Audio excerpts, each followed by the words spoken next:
There we go. Can y'all see me now? Let me know. Can everybody see me? All right.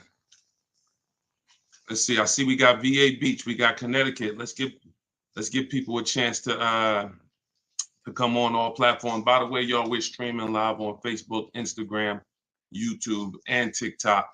So if you are not, if you're watching, and this is your first time seeing me, type a one, and then follow or subscribe where you're at, so you can actually join this community, because anybody will tell you that we are very committed over here to making sure you save thousands of dollars, save all the money you should be saving on any car you get.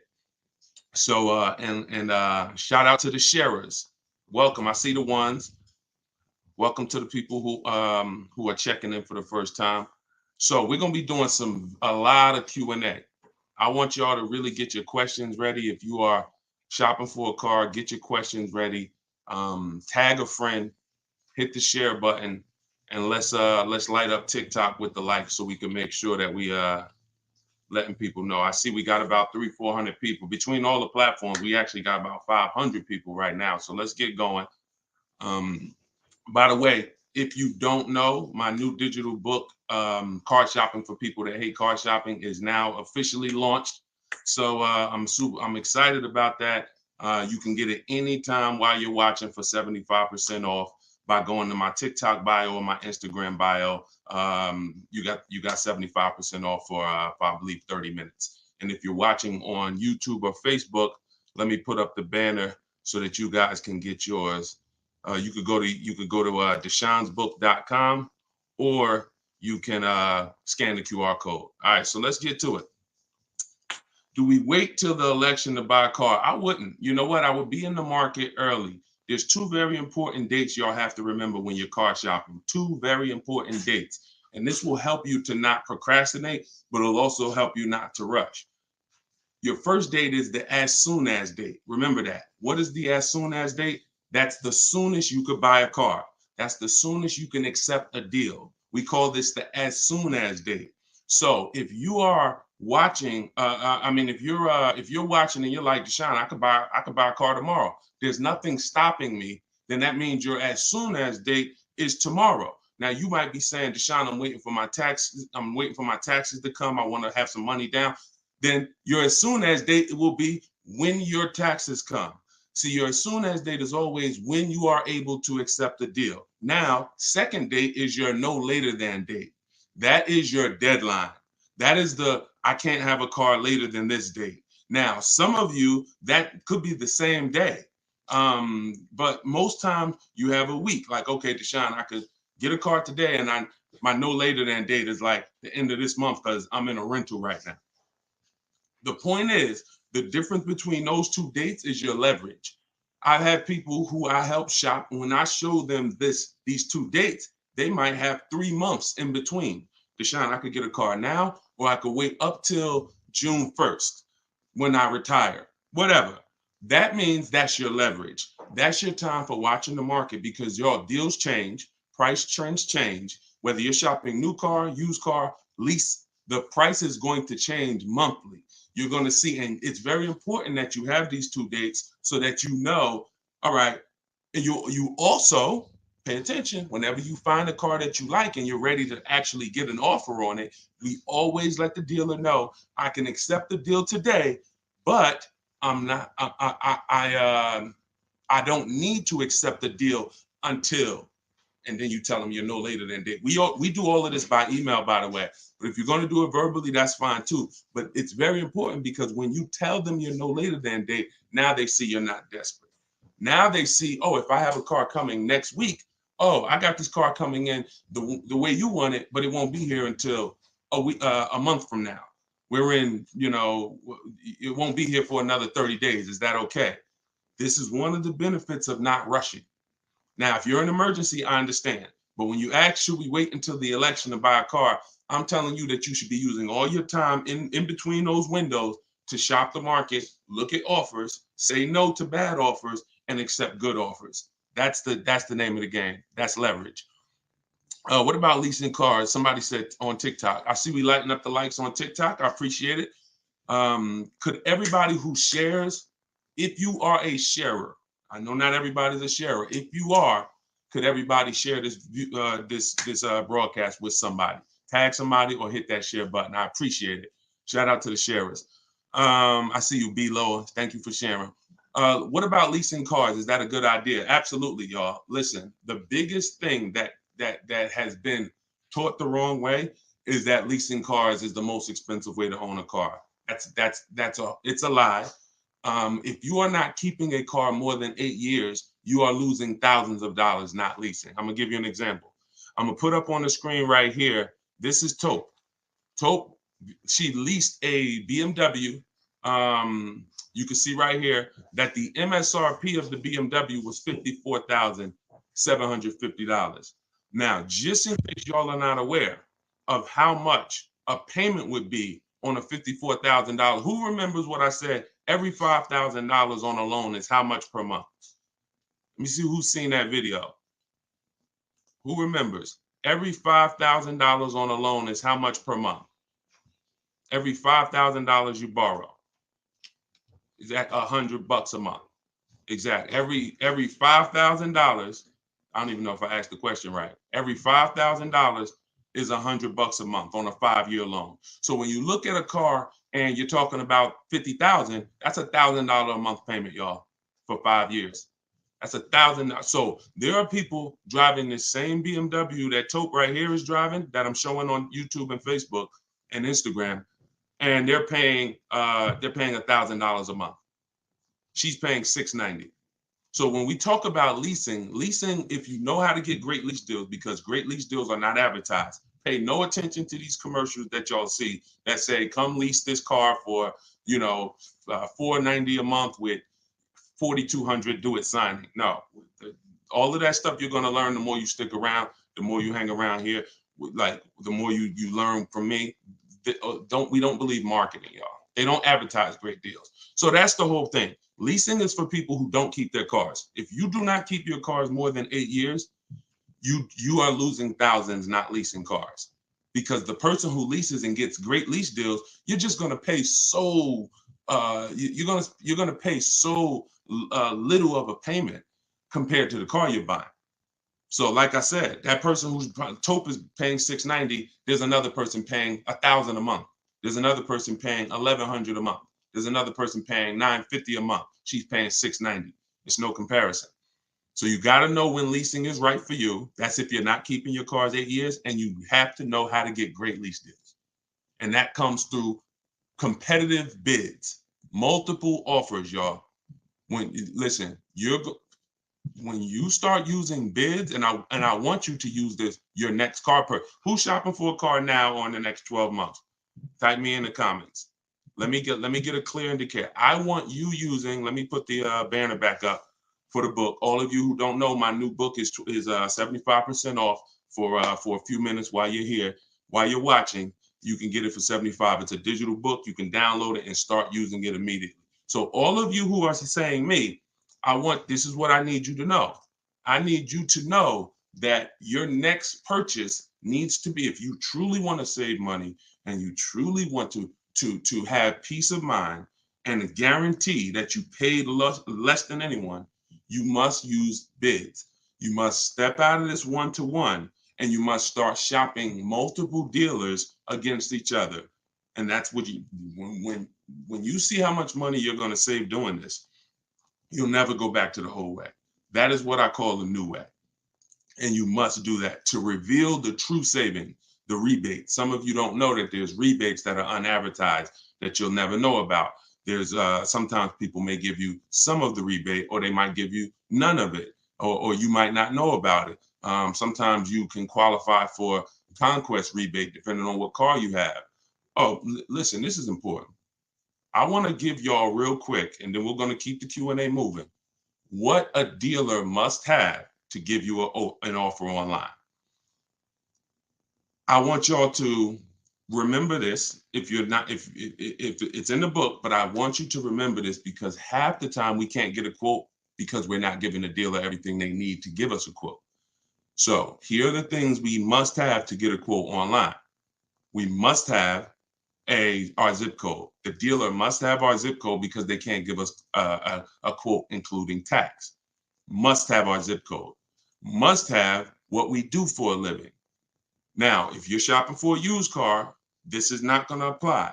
Those of you who are going to be leasing, when you lease, because you will lease at some point, either your child, your spouse, somebody in your house is not keeping their cars 8 years, and they should be leasing.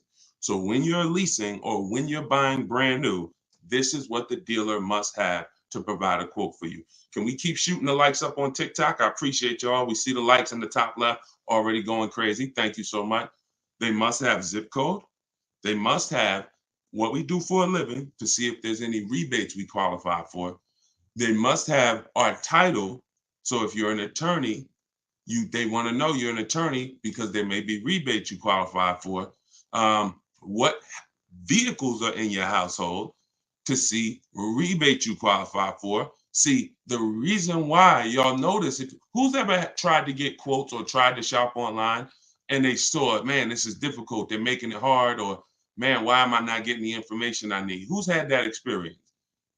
Type H for hard if you have tried to shop and you have found shopping online to be hard to get your offers. Okay, I see y'all. Here's why. 2 reasons. 80% of dealers are overpriced. And what I want for you is I want the peace of mind of you seeing that. I want you being so good at shopping multiple offers that you're able to see what we know already.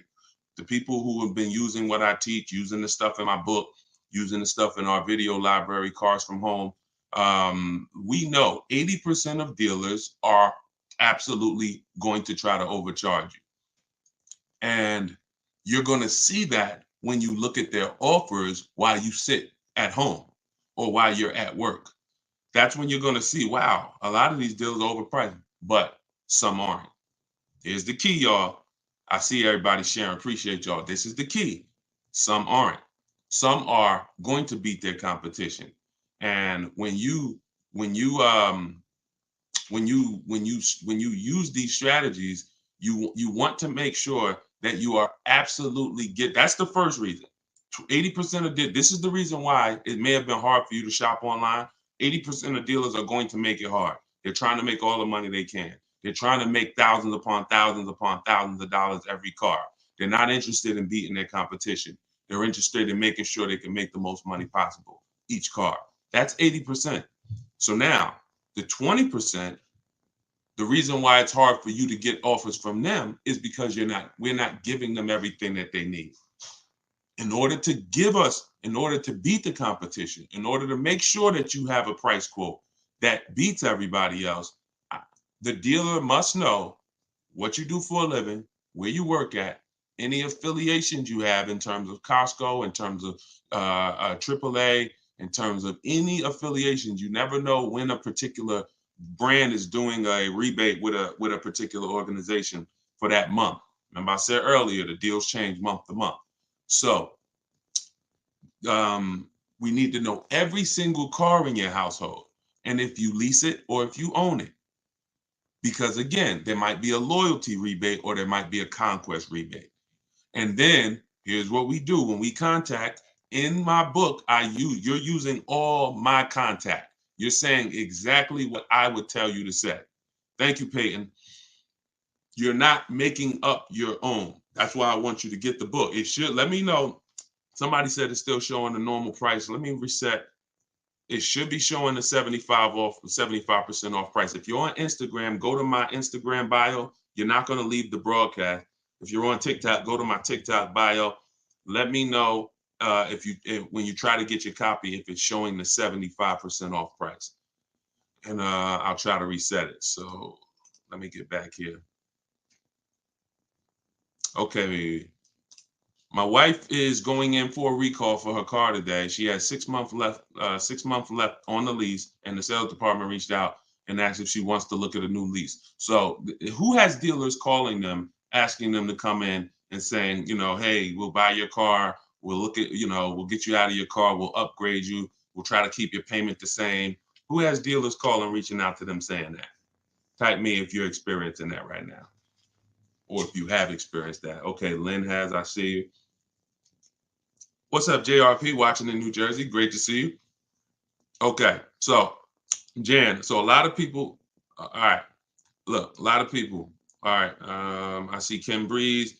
All right, so here's the reason, and here's what we must do. They want to tell us what our car is worth before we figure out what it's worth. The old days, you wanted more money than a dealer was going to pay you, you sold your car privately, right? We don't need to do that anymore. What we need to be doing is getting offers from the people that buy cars. And this is bidding. And it still goes back to bidding, y'all. Everything you're going to learn from me is going to be you learning to get bids on every part of your car deal, because that's what's going to give you price assurance. That's going to give you your price guarantee. So they want to look at your car and assess the car before you do. That's why we always must know what our car is worth, and we always must know if we have any equity and how much equity we have. And here's how we do it. We call our bank, or we call our leasing company if we're leasing, and we say, hey, how are you? I'm calling to get my payoff. Don't look on your contract. Don't get the residual value. Don't base it off that. You're calling to get your payoff. And then you're going to go on these websites that I always tell you about, CarMax.com, Driveway.com, Car Guru, Sell My Car, AutoNation, Sell My Car, Carvana.com, and I believe did I name all? And Kelly's Blue Book Instant Cash Offer. This is going to get you about 6 offers on your car, and this is going to tell you what your car is really worth. These people don't lowball. They are very competitive. They know that they're fighting against each other to buy cars. And this is how you never want a dealer, or anybody for that matter, a customer, a buyer, you never want that person telling you what your vehicle is worth. You want multiple offers so that even if one person is playing games, this other person is ready to write the check. And that's the confidence you have when you're able to sit at home. What I just told y'all to do will take you about 15 minutes, 20 minutes tops. Now, now, for those of you, this is all in the book. If you don't want to remember this, if you want to try to remember it, be my guest. You want to watch the rebroadcast, you want to watch, when we syndicate these episodes, the information is going to be timeless. But if you truly want to have the information in one place, get your book, scan the QR code for 75% off, or go to deshonsbook.com, or go to my TikTok or Instagram bios and get your 75% off. So let me reset it, because I did hear people say that they were trying to get on and they were still seeing the 75% price. Okay, so for those of you who are going to do that step that I just said, if you have a lease, it's very important that when they ask you, is the vehicle a lease, you say no. When you're on those websites, when they say, is the vehicle leased, owned, financed, you don't put lease, because when you put lease, it triggers something in their computer, because they don't know how to deal with third-party restrictions. And the problem, this came from the fact that 2 years ago, literally people were making, some of you may have, if you saw a video from me, or if you saw it from someone else, people were making $3,000 to $5,000 to $10,000 to $12,000 selling their leases. And then these companies, these banks didn't like that, and they started restricting who you could sell to. When you have a third-party restriction, it doesn't mean you cannot sell, it limits who you can sell to. So you need to know how to get around that. But when you're on those websites getting your values, if you're leasing, put no if they ask you if it's a lease. If you don't have a third-party restriction, you can sell to them directly. So when we call for our payoffs on our leases, we're always asking, do we have a third-party restriction? Yes or no is going to depend. The answer to that question is going to tell us who we can sell our lease to, if we have equity. MV asks, do you have a hard copy of the book? I don't, and I'm going to tell you why. The book is really an action guide, and it's designed to warp you to various places that are relevant to you. So I'll get to a part in the book where I say, if you are going to be, keeping your car more than 8 years, click this. If you're going to be keeping your car less than 8 years, click this. And then it'll take you to the section where you're supposed to be. So that way, if you're purchasing, I don't want you reading anything about leasing. If you're, and vice versa. So that book is meant, if you're a high mileage driver, I don't want you reading things that don't apply to high mileage drivers. You need a specific strategy and path for high mileage drivers. And we couldn't do that with a print book. We could only do that with a digital book. We also have links to videos. So there's going to be certain parts where I say, hey, let me explain this to you. And then I say, click here if you want to see this in video form. All right. So if you want your copy at 75% off, just scan the QR code. It's only available for a couple minutes because it's part of our book launch, but I want to give everybody an opportunity to get it at a reduced price. Even though we've sold a lot of them at $97, even before it was out. So it's worth every penny. But all right, let's get back to the question. How do you go from owning to leasing? Oh, this is a great question. Should you do that? Bonetta asks, how do you go from owning to leasing? And we're going to rotate all through questions. Instagram, TikTok, YouTube, Facebook. We're going to be getting questions from everybody. And some of you are going to see that somebody literally is going to ask the same question you were going to ask. That's the beautiful thing about this community too. Like most of you, you're going to see have similar questions. So how do you go from owning to leasing? Should you do that? Absolutely. If you're not keeping your next car 8 years, and if you're not keeping the current car you're in 8 years. Some of you, who's in a car that they own, that they don't see themselves keeping it more than 8 years. If you are in a car that you own right now, and you are not planning to keep that car 8 years, let us know. Let me know here.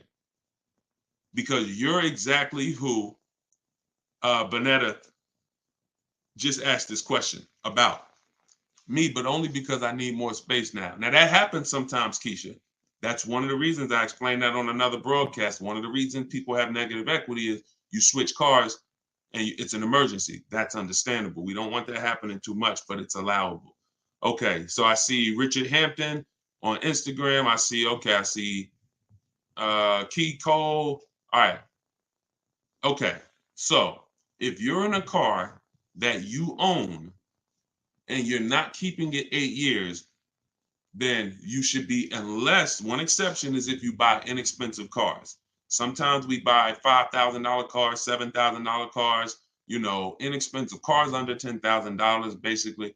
But if you're buying like $18,000 and $25,000 pre-owned cars and new cars, then this absolutely applies to you.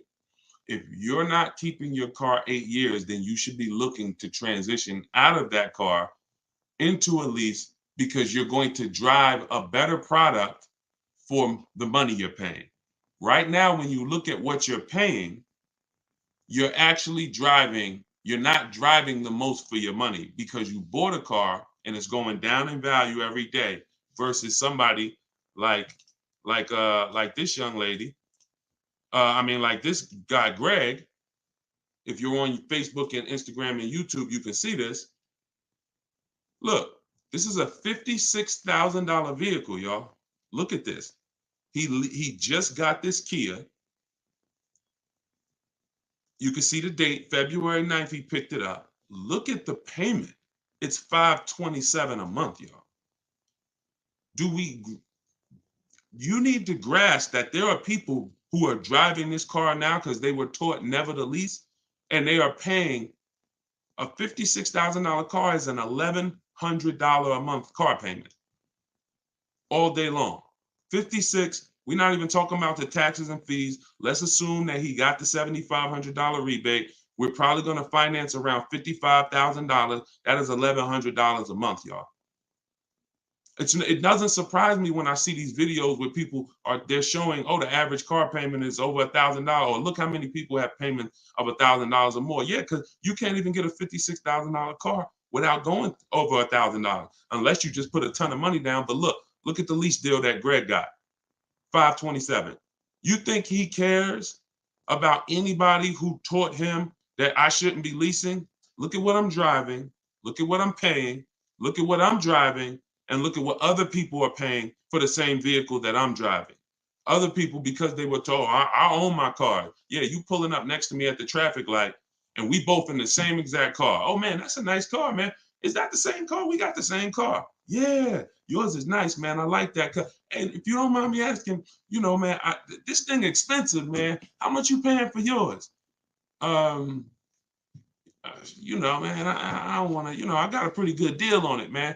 But how much you pay for yours? I'm paying like 1,100, man. Like, I love the truck, man, but this payment it's up there. Okay. Yeah, man. I'm actually paying 527. Wait, how? Wait, what? 527? How? Oh, yeah, I lease it. I lease it for 3 years and then I go get something else. Oh, see, that's the difference though. I own this. At the end of my 5 years, I gotta pay on this for 5 years, but then it's gonna be mine. Oh, okay. And then what you gonna do? After I pay it off, I'll probably go get something else. This is what we do. I've seen this thousands of times, y'all. We just literally, y'all gotta see purchasing a car as running a race, big reward at the end. You want to get to the reward stage. In my book, I talk about what the reward stage is. Paid off car, sitting in your driveway. You keep it until the wheels fall off. You pass it down to a family member. That's where you want to get to if you're buying.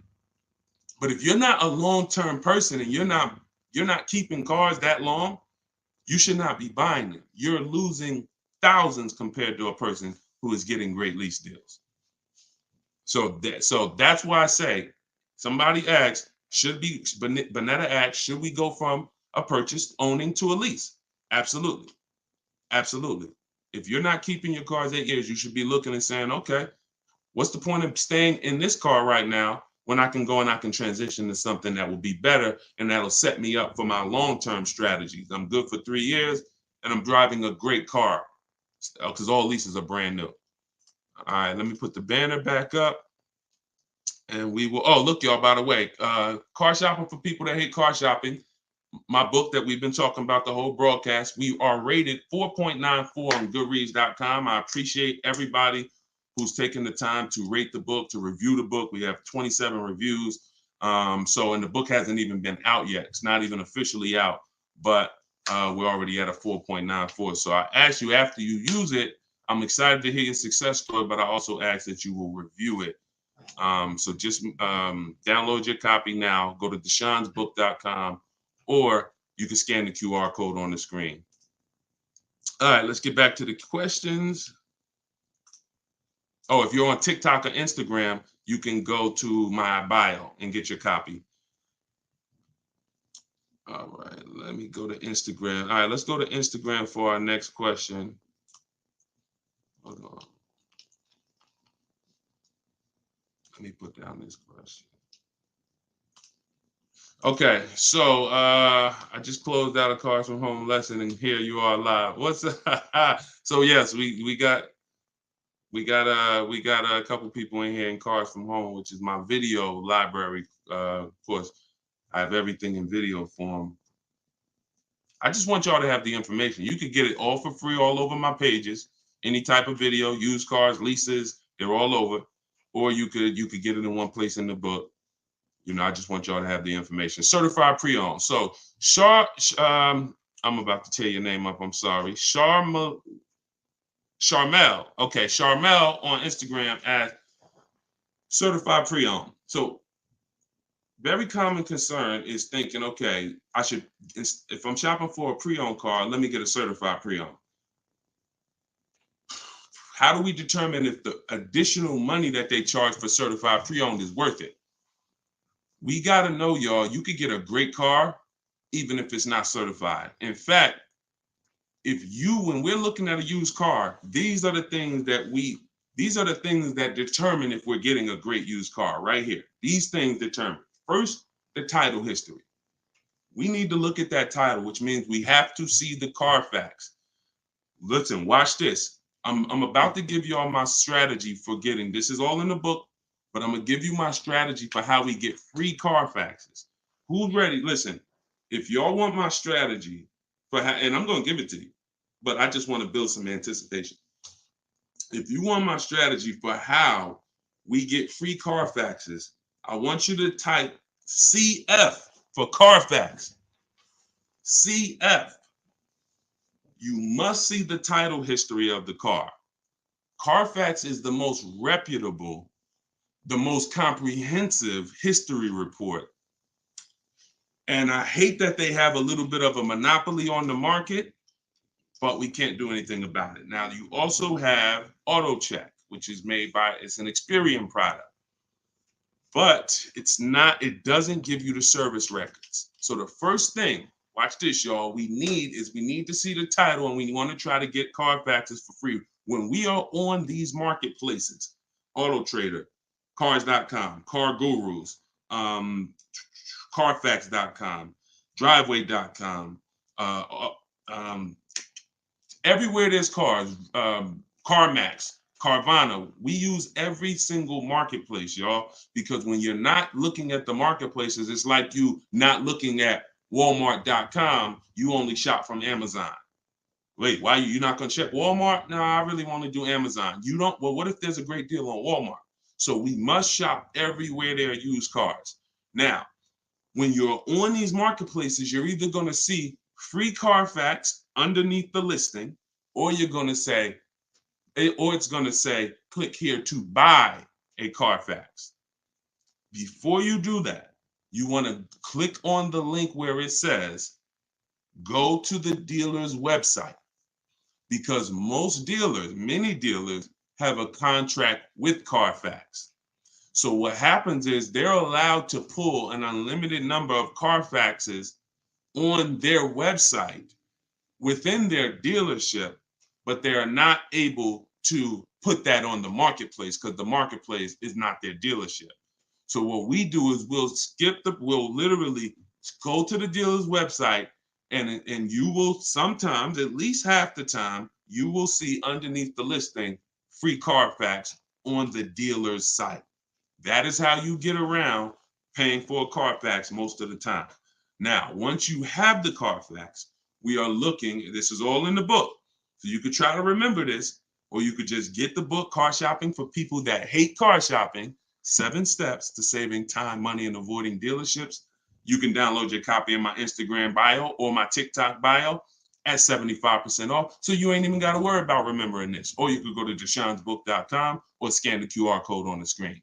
Up to you, but let's continue. So once we see the Carfax, we're looking at the title history. That's going to tell us, is this a frame damage car? Is this a salvage title car? Is this a rental vehicle? All the things we need to know for the quality of the title. Very important. Some people say, Deshone, what else? Should I buy a rental? Should I buy a car that was a rental? It shouldn't be on the top of the list. It shouldn't be in the top of the list. Yes, GMS, of course, that is Lucille Ball. Did I? It shouldn't be on the top of the list. If I get down to my final choice of car, best price, best title history, best service records, and it's a rental car, maybe I'll consider, but it's not at the top. So this is the first thing we're doing. And this goes to, I'm answering the person's question who asked certified pre-owned. Do we need to buy certified pre-owned? We don't. If we are getting a car with a good title history, we now move on to the service records. This is the absolute most important thing on the title to make sure, or on the history report to see if this was a good car. Who's had a car that they bought used and the car broke down on them? Not quite a lemon. If you had a lemon, that's worse. You could put a picture of a lemon if you got the emojis. If you had a lemon, that sucks. I'm just talking about a straight up car that just broke down, like they didn't, transmission went out, head gaskets blew, like, whatever. So, okay, so many of you have experienced this. This sometimes could be avoided by checking the history, the service records, because sometimes we're getting cars that are older cars and we don't know how the person beforehand took care of them. One of the biggest indicators is looking at those service reports. What you want to see on that Carfax, y'all, is multiple service records, oil changes, tire rotations, oil change, scheduled service, scheduled service. If you have seen a Carfax report like that, then the peace of mind you get is incredible. Because that is what tells you the owner took care of the car. So first thing is the title history. Second thing is the service records. Third thing is the accident report. Accident report. Some people are big on, Deshone, I'm not buying a car if it has an accident. That's fine. When you look at these cars, just know you're going to see multiple kinds of accidents. Shout out to the sharers. Thank you for everybody sharing. I see you. I appreciate you. If you have not shared the broadcast yet, I appreciate you sharing. If you want to help us spread this mission and get this information out, thank you for lighting up the likes on TikTok. I see y'all. Thank you so much. So when you are doing, when you look at accidents, they come in really two sizes, like serious accidents and minor accidents. Minor accidents are you backing out of a Walmart parking lot, and somebody taps you. Thanks, Daisy. You know, if you call the cops, that goes on the Carfax. Because anything reported to the insurance companies or anything where the cops are involved, it goes on the Carfax. So you need to be able to assess that. I'm not going to not buy a car because it had that type of an accident. That's a minor accident. Now you'll see sometimes on the Carfax it says severe. Here's the word you want to look for: vehicle drivable. This is all in the book, by the way, for those of you who like Deshone. I love this live. I love this broadcast, but I'm not trying to remember all this. I'm just going to get the book, especially because it's 75% off in my TikTok bio and in my Instagram bio. Scan the QR code or go to deshonesbook.com and get your book.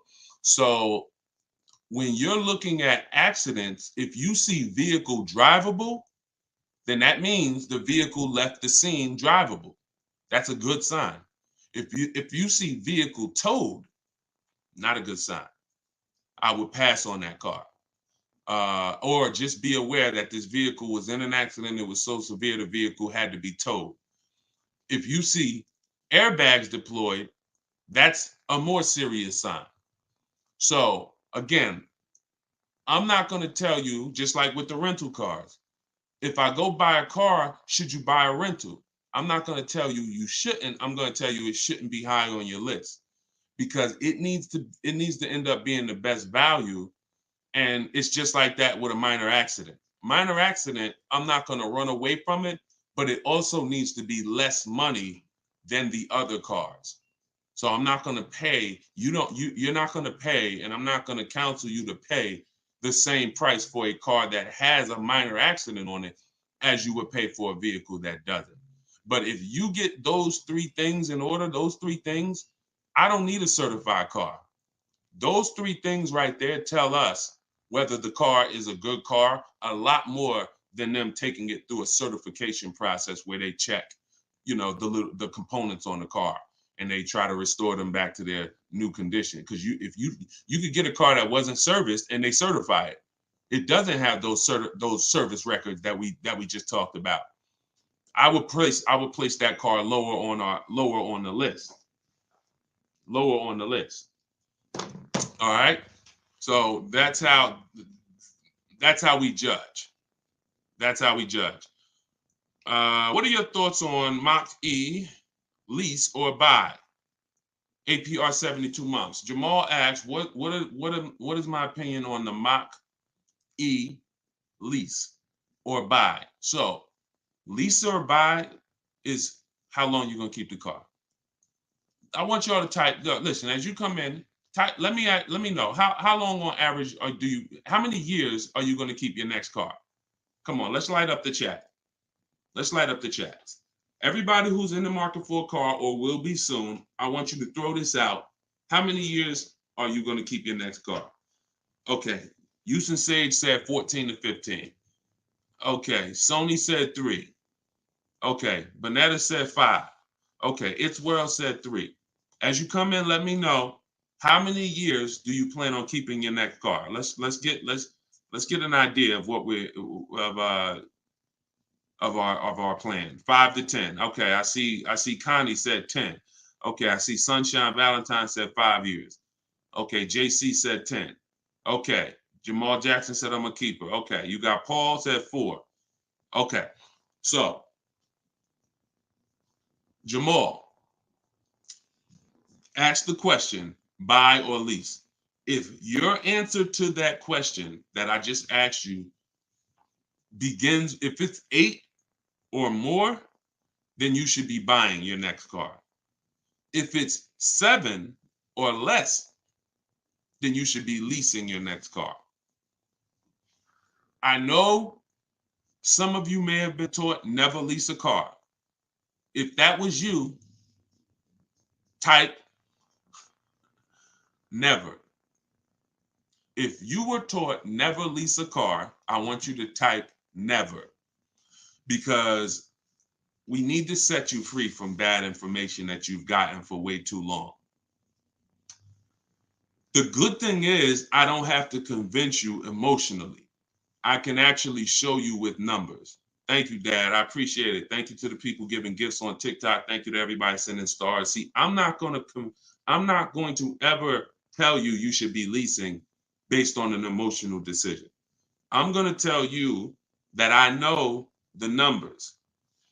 You cannot compare the 2 great lease deals that I just showed you guys on the screen, where one person is paying $527 a month for a $56,000 vehicle, and the young lady Taupe is paying $690 for 50 or something, $52,000 BMW. These are cars that would have had an $1,100 payment, that would have had an $1,000 payment. It's no comparison, because I want to give you all a quick lesson on depreciation. If I buy a car, somebody comes and gives you a car right now. I say, here, come outside, meet me outside. You come out, you say, Deshone, what is this? I say, here, this car is $30,000. It's yours. I park it outside. You say, Deshone, but I don't need a car. I can't use it. I say, listen, it's yours. Nah, but I can't drive it. Okay, well, listen, you do what you want to do with it. Donate it. Now, I come back and see you a year later. When I brought you the car, it was $30,000, right? That's how much it was. That's the value. That's how much it was worth. I come back and see you a year later. Is the car still worth? You didn't drive it. You never touched it. Deshone, I didn't drive it. I couldn't. How much is the car worth? Is it still worth $30,000?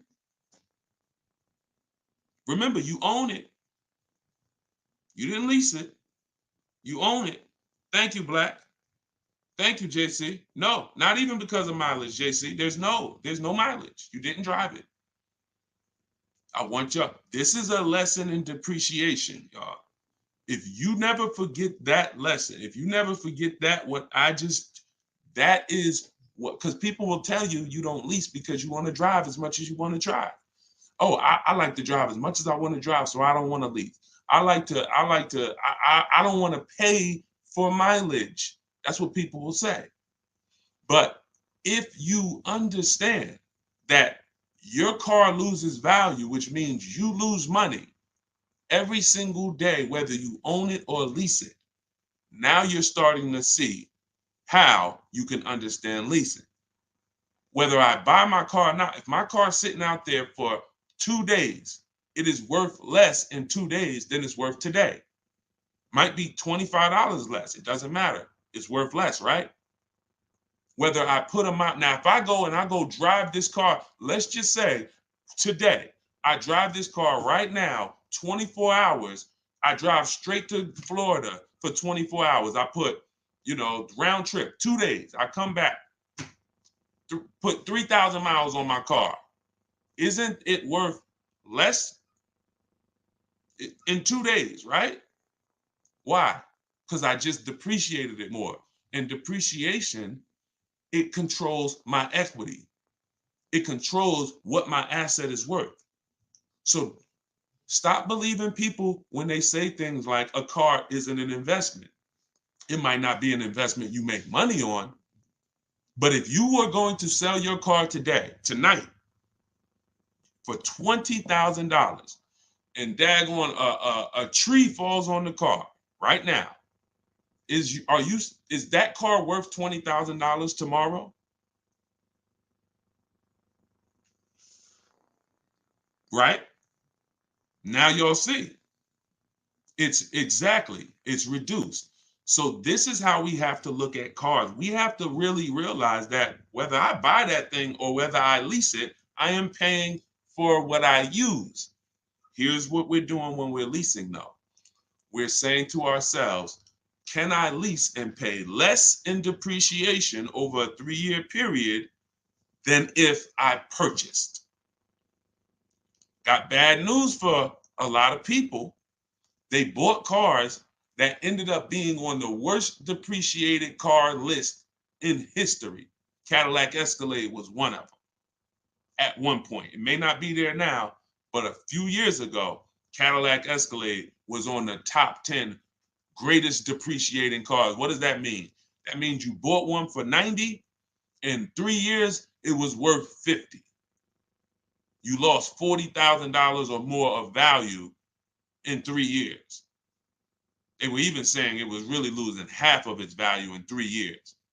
So if you purchase that truck, there's nothing you can do. This is what we're doing when we're leasing. In the short term, we're trying to hedge against depreciation.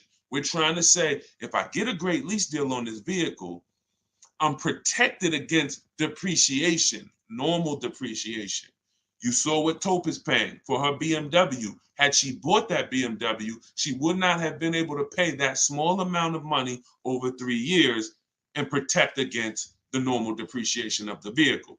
Now, had a person leased that Escalade, paid maybe $30,000, $35,000, maybe they paid $1,200 a month, maybe they paid $36,000 for the truck over a 3-year period. Maybe they paid, but they pay less than had they bought it. And the beautiful thing about a lease is, let's just say the vehicle doesn't lose value. Let's say it's on the top 10 list of vehicles that hold their value the most. We'll just sell it at the end and we'll cash out the equity. So leasing gives you an opportunity to protect against the depreciation of the vehicle. And if the vehicle doesn't depreciate, or if it holds its value better than normal cars, we can sell the lease at the end and put that money in our pocket. Beautiful. So you lease if you're not keeping your car 8 years, you purchase if you are keeping your next car 8 years. If you go with those rules, you're gonna win. Thank you. I appreciate it. All right, so this is priceless information. This is all in the book. If you just jumped on, this is all in my new book, Car Shopping for People That Hate Car Shopping. I break this down in steps, 7 steps to saving time, money, and avoiding dealerships. This is a system. None of this is guesswork for me. This is a system, and I would like y'all to use it. So get your book, 75% off. Get yours in my TikTok bio or my Instagram bio, or you could scan the QR code on the screen or go to deshonesbook.com while it's 75% off. Okay, so this is beautiful. Yeah, we still got hundreds of people on here, so let's just keep it going. I currently have a Kia Sorento. I'm trading it. It's way too much to deal with, even though it's paid off. That's fine, as long as you know whether you're leasing or buying your next car. Don't go, and when you say it's too much to deal with, are you saying that because it's having issues? If it's having issues, then we just make sure, y'all, before we get too happy about cars sometimes, we must go to Google. I'm going to show y'all something real quick. Let me share my screen. Let me show y'all. Hold on. Let me see if I can share my screen. All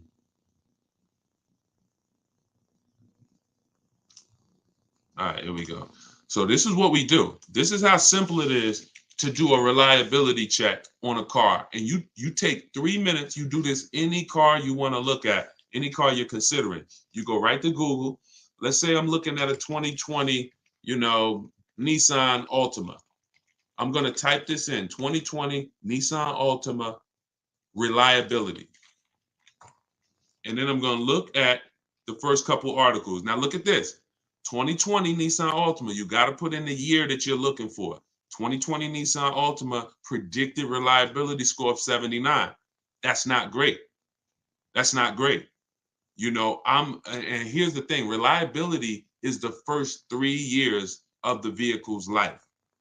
You want to skim the first couple articles and see what they're saying about this car. You know how many people out here right now that are in the market for or are buying a 2020 Nissan Altima and don't realize that the reliability rating is a 79? And we're going to go deeper. After we do reliability, you now change that to longevity. Longevity. Look, now in terms of mileage and overall lifespan, you expect somewhere between 250 and 300,000, but you want to pay attention to the year. And look at this. It's on a dealer's website. You got to know where the information is coming from. We're looking for a third-party site. We're looking for a vehicle history. JD Power can be good sometimes. You want to skim these, and you want to just click on anything that alerts you. Anything that alerts you. Sometimes you'll see vehicles known for transmission issues, vehicles known for electrical issues, yada, yada. You must do this. And then for those of you who are buying a new car or leasing a new car, here's what you're going to type in. You're going to type, you don't need to do longevity if you're leasing. Doesn't matter. Longevity is 7, 8, 10 years down the road, what they're saying about the engine and all of that.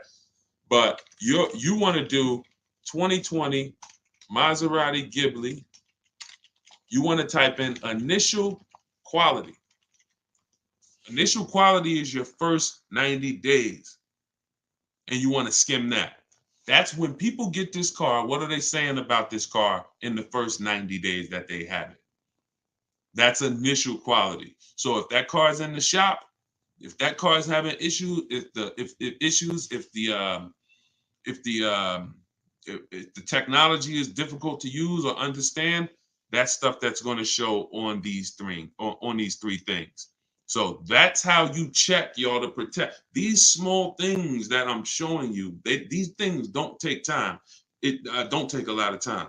It takes 5 minutes to check initial quality report, longevity reports, and reliability report. It takes 20 minutes to do an equity assessment to see which cash buyer is going to pay the most for your car, which cash buyer is going to pay the most for your lead. Can we keep running those likes up on TikTok? It's crazy how many likes we got. I appreciate it. Can y'all just keep tapping the screen as you come in?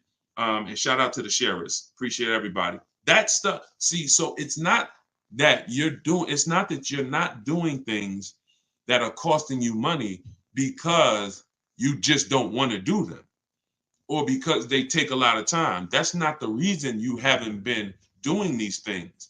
The reason is you haven't known to do these things. That's the difference. You haven't known to do these things. So what you're going to learn from me is all over my videos, I don't hold back any information. You see all over my videos, they're all for all the info. But the thing about the videos is they're for different people. Some of you, your next vehicle, you're going to lease it. Some of you, your next vehicle, you're going to purchase it. Some of you, your next vehicle, you're going to purchase it and you need a loan. Some of you, your next vehicle, you're going to purchase it and it's going to be pre-owned. So some of you, your next vehicle, you're a high mileage driver. If you're a high mileage driver, you drive more than 20,000 miles a year, type HM for high mileage. If you drive more than 20,000 miles per year, type HM for high mileage. Oh, let me go back to it.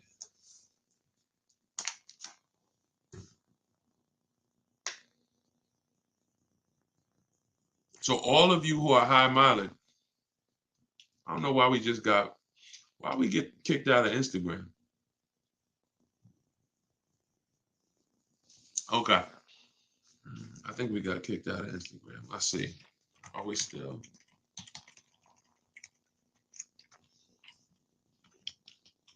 Okay. So if you're a high mileage driver, you'll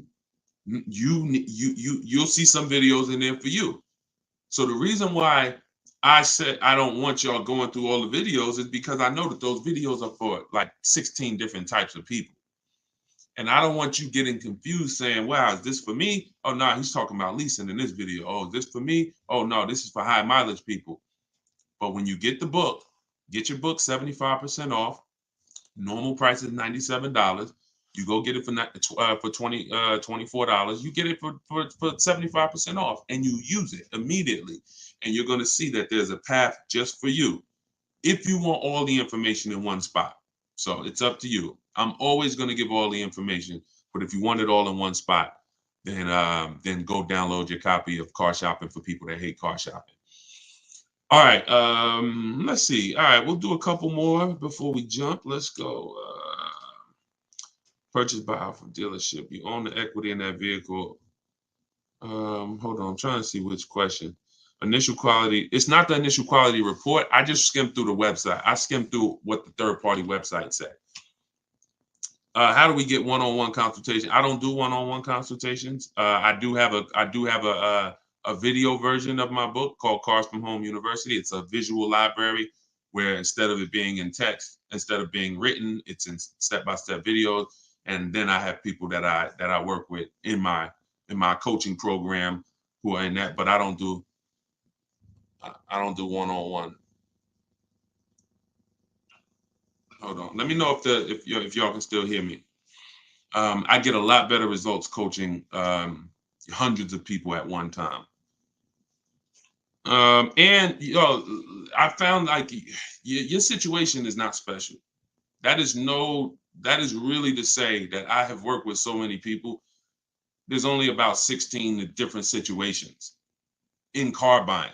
So although you might think, oh, I got a special case, Deshone, I really need like no, you don't. You don't. I have every path that anyone could need to get a car, no matter what their starting point is. And your situation is not special. I promise you. That's why I'm able to coach groups and lots of people at once, and they're able to get results, because this is a lot of you are in the exact same situation as each other. Perfect. Do you need gap insurance on lease vehicles? Elrod, great question.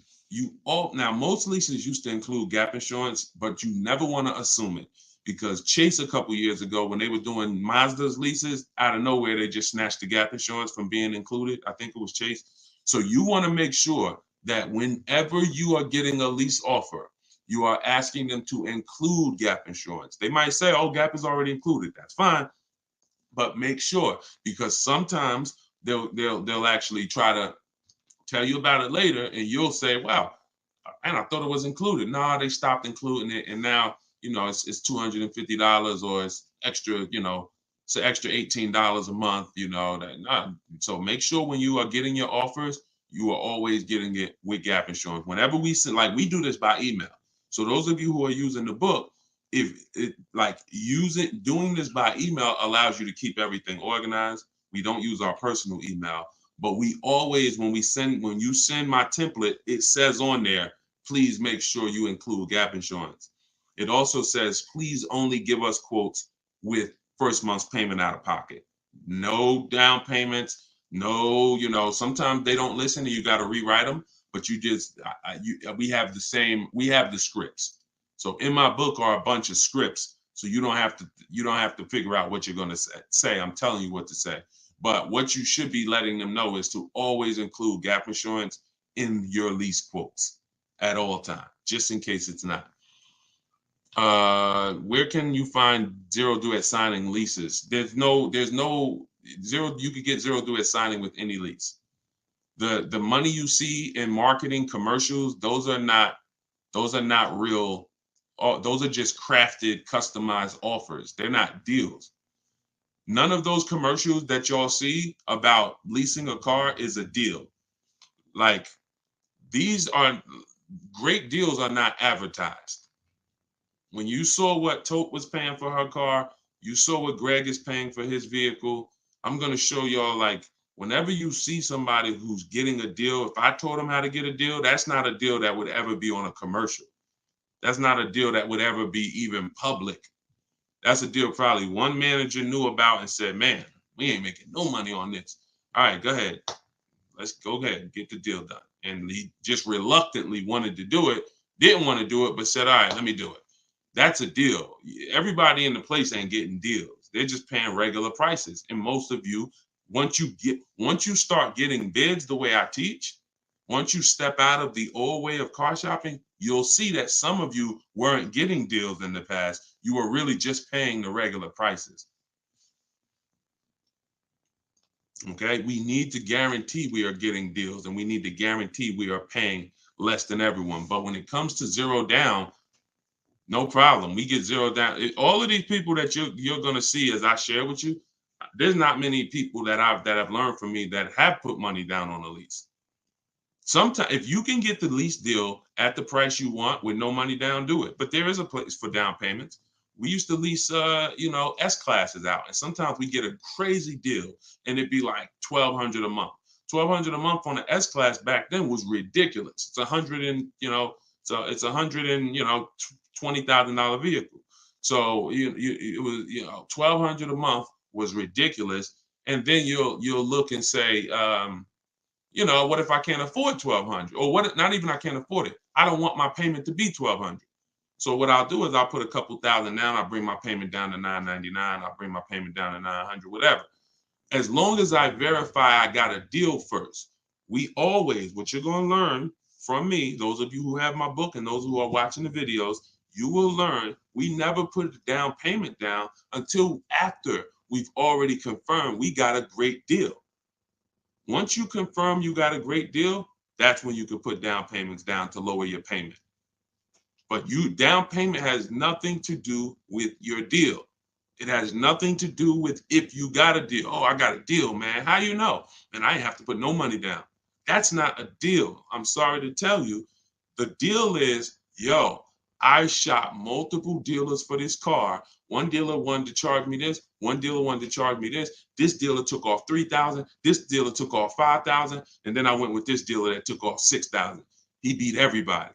That's a deal. And that is what comes through bidding. That is what I want for everybody. That's the present of car shopping. If you're shopping any other way, you're shopping like caveman style. Not gonna lie, reflecting back on it, I'd rather get a home before my dream car. Nothing more to it. Listen, be wise. Treat buying cars like a small home, and you'll make a lot better decisions all times. Just got my book. Thank you, Coconut Fred. I appreciate it. Enjoy it. Use it. I can't wait to see your success story. It has everything in there you need to save money on all your car purchases. For you, your family, doesn't matter if you're purchasing, leasing, used car, new car, it's in there. High mileage driver, whatever situation you find yourself in, it's going to lead you through it. If I bought a car in 2000 and they just recently repossessed it, what can I do about that? You bought a car in 2000, maybe you meant 2020. If you've missed the opportunity to get it back, then it's gone. All you could do is try to rebuild from this point on, and rebuilding is going to be uncomfortable because there's really two reasons we lose cars besides an emergency, besides a hardship. A real hardship is my job loss, God forbid somebody passed away. That is a real hardship. But the two reasons why we're losing cars is because we buy over budget. That could be our fault, could be somebody else's fault who helped us do the deal, it could be both. And we're not getting quality cars. And sometimes that happens both. So if you bought a car and you knew my budget was 500 and dag, I'm paying 600. This 600 is tight. That could hurt you. If you bought a car and you're under your budget, but the car has problems, which means we didn't get a quality car. It is very important that we get the best car our money can buy. Because when we don't, we're here and we got a car we could afford, but the car is giving us problems. Now the whole plan is ruined. The whole plan, I was going to keep this car for a while. I wanted to just pay it off. You know how many people, some of you may have experienced it. Have you ever had a car that you was planning on keeping, you had no desire to change it, and then all of a sudden the car started messing up?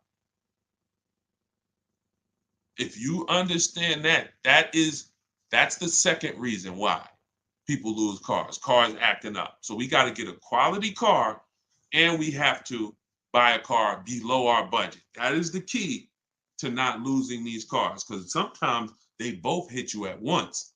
You daggone in a car and it's having problems and it's over budget. That is the repo recipe. That's really, so all you can do if you're in a situation now is go to Shonda Martin, wherever you're at, follow her, and start rebuilding your credit. And whatever car you get should be an inexpensive car. If you are rebuilding your credit, you're going to pay more. If you need a car right now, you're going to pay more in interest. But if you go too crazy and you want to go out and drive a $20,000, $30,000 car, they're going to bury you, because you're coming in with a repo, desperate in need of a car, and they're going to sense that, and you can't control your financing like someone with good credit can. And you could get bids. When you got good credit, you could get bids from lenders. You could get bids from 10, 20, 30 lenders. That's what I'm going to show y'all how to do. That's what's in the book. You can't do that with bad credit. So you're limited. So if you're limited, the best thing for you to do is to go small, buy the least expensive car you could get a loan on to get yourself from point A to point B, $8,000 car, $10,000 car, small as you can, forget all the amenities, and get the newest car, the best car you could get, and then you drive that for 2 years, you rebuild your credit, and then in 2 years you could go and get yourself a lease. You could go do what you want to do. But you need something. You need to rebuild your credit. And while you're rebuilding your credit, what should I be driving? It's time to sacrifice. This is not the time to go and pull the new SUV off the lot. Or, oh, you know what? I really need an SUV. I'm going to get this one, blah, blah, blah. This is not the time to do a deal where on that paperwork it says $20,000 or 25 or 30. This is not the time. This is the time where that paperwork should say $10,000 loan. You should be getting a Toyota Corolla, smallest car you could get. You pay for size, so you should be getting the smallest car you could get. So that I'm gonna just get me a 4 or 5 or 6-year-old car. Hopefully, I could get it for like 10 grand, because it was only 22 when it was new. It was only 22,000 when it was new, so it ain't gonna be 17,000 pre-owned. It's 17,000 pre-owned when it was 40, 50 grand new. No, we want a small car, point A to point B. This is your car to rebuild. And if you do that, you can set yourself up with a great foundation. If you don't, you can end up like a lot of people. Bad credit, go get me a nice car. I'm going to have a 22% interest rate. I'm overpaying for the car because they know I want it. So I'm not even getting a great price on the car. I'm getting banged out on the interest. And this is just a financial ruin. This is financial ruin. 2 years from now, I'm no closer to being able to rebuild. I got a high car payment. Again, it's a perpetual cycle of horrible financial decisions. So Dave said, get that SUV. You only live once. Just kidding. Absolutely, man. Yeah, Shonda is awesome. Anybody when it comes to credit, I send them to Shonda Martin. She's on any platform that you're watching on. Road to 750 plus. All right, so this is what we do, y'all. 75% off. Get your book. Enjoy it. Use it. Car shopping for people that hate car shopping. You can see here, if you didn't see earlier when I showed it, we are already rated 4.94 on Goodreads.com. We got 27 reviews. So if you have read it, if you have used it, if you're watching this, I would love for you to review it so that more people can find it. And it is a strategy guide. It is the strategy guide that you need to go and save thousands and thousands of dollars on any car you're going to be getting, and to have the warnings of what not to do. So you go to deshonsbook.com or scan the QR code. John, how do I get the book? You could go to TikTok bio, Instagram bio, click the picture of me. You won't leave the broadcast, and just click the link and you'll see get book 75% off. Or you can scan the QR code, or you can go to deshonsbook.com. Should I be afraid to pay cash for a new car? If you're not keeping it 8 years, absolutely. If you're keeping it more than 8 years, no, definitely not. Just make sure you get a lot of offers, because depending on if you're going to do it the manual way, I call it. When we do it, we use websites. If you're going to do it the manual way, then make sure you're getting one price from one dealer. Do not sit down and have a long conversation. You get one price, and then you're going to you're going to call five. You want to speak to at least 5 sales managers. You want to get at least 5 other offers. You have no idea how expensive and overpriced some dealers are until you start getting these offers. Some people are going to say, oh man, I'll do 42. And then some people are going to say, oh, I'll do 40. Some people are going to say, oh, I'll do 46. And you're going to be like, wow, why are these prices so different? Because some dealers, 80%, will try to take your head off. You have to sort and find the 20%. But yeah, if you're paying cash and you're shopping effectively and you're keeping the car 8+ years, good strategy. If you're not keeping it 8 years, you should be leasing. You're going to overpay. Bro, can you post a good lease deal on a car? I just showed it. If you're on, if you're not subscribed to YouTube, I would tell y'all go type Deshone the Auto Advisor and subscribe on YouTube, because that's where you're able to see different things. We got a different view on YouTube than we do on TikTok. So, all right, y'all. I think that's it. Well, we'll be back. We'll be back. This is the photo booth chick said, loving this info. I could hear your passion. Go ahead and take a bow and a drink. Thank you. I appreciate it. Listen, all I care about is making sure that when y'all post these car deals, y'all show me these car deals, y'all are like excited to show me. I don't care about your new car unless you're showing me the deal. Everybody that you'll follow and everybody who you'll see that post, oh, I got a new car, I'm excited. They're excited about the car.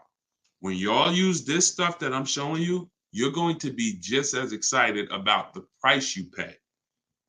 That's why when you come into my group, this is a group that I have here.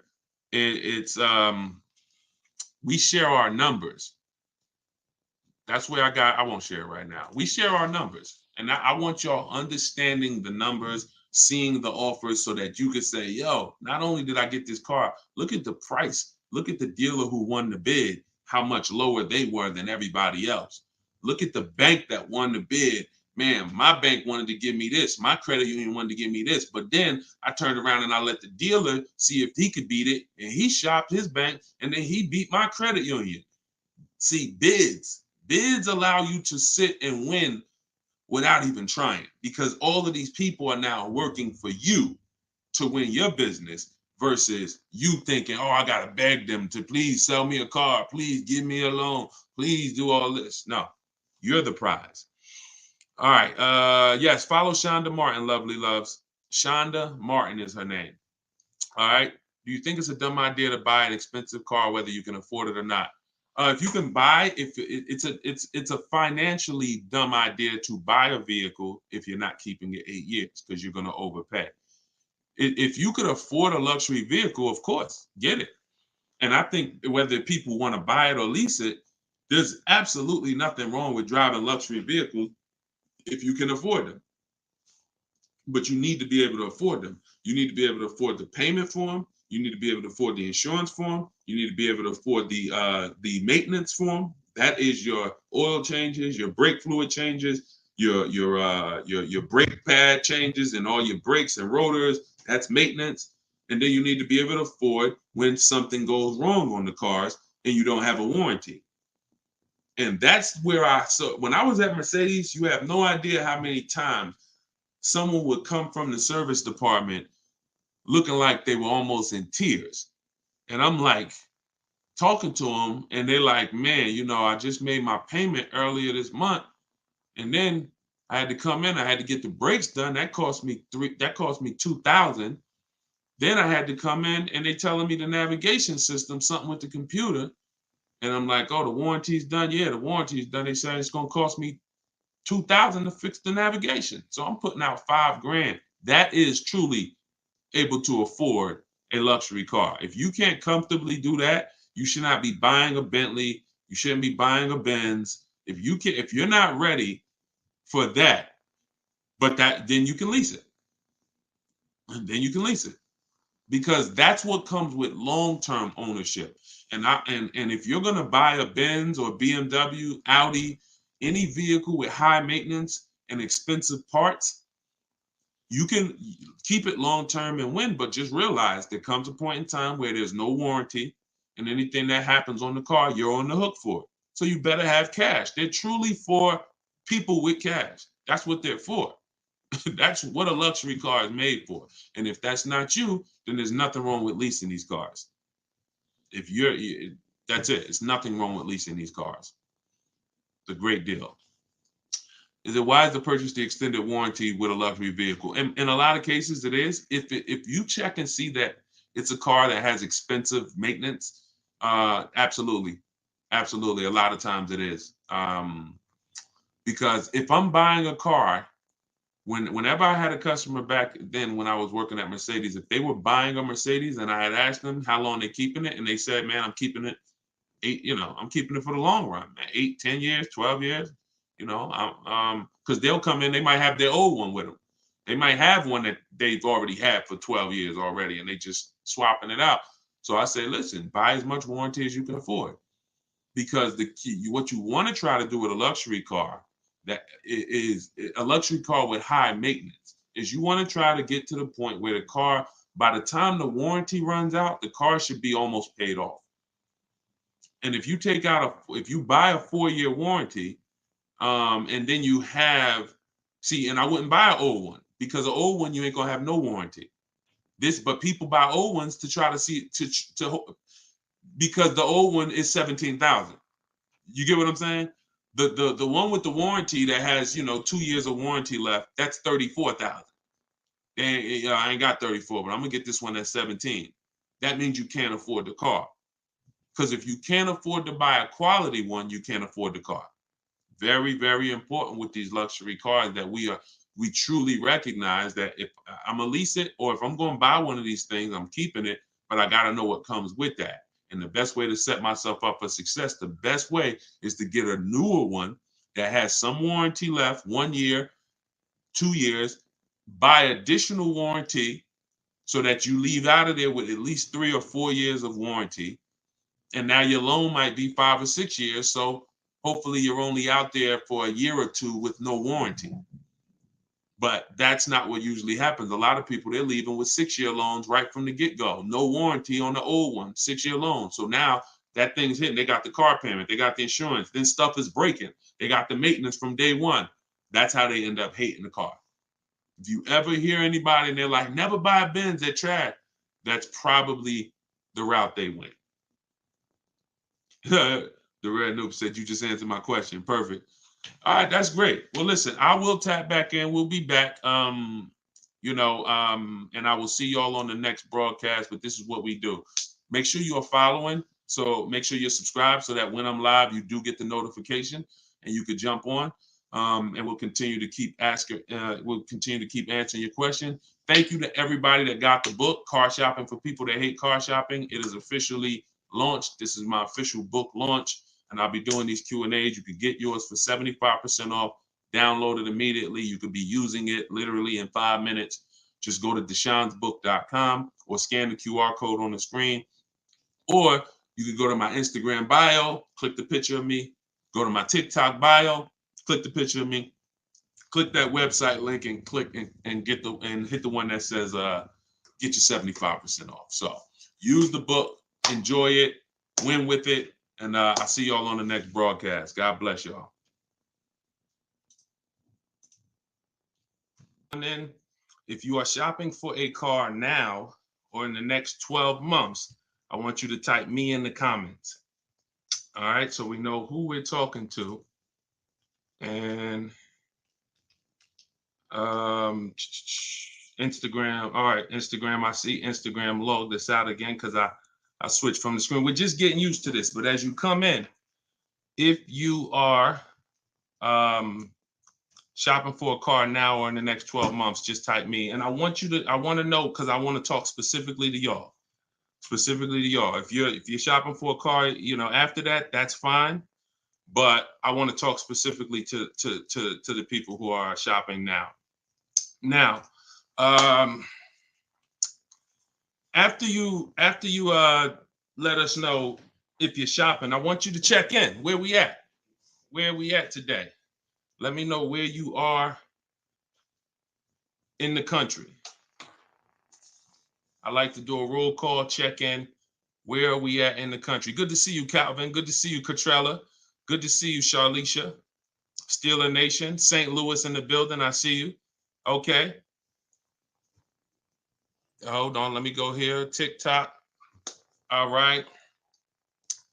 Where y'all at? Let's okay. I see Dallas, Texas. I see Tampa.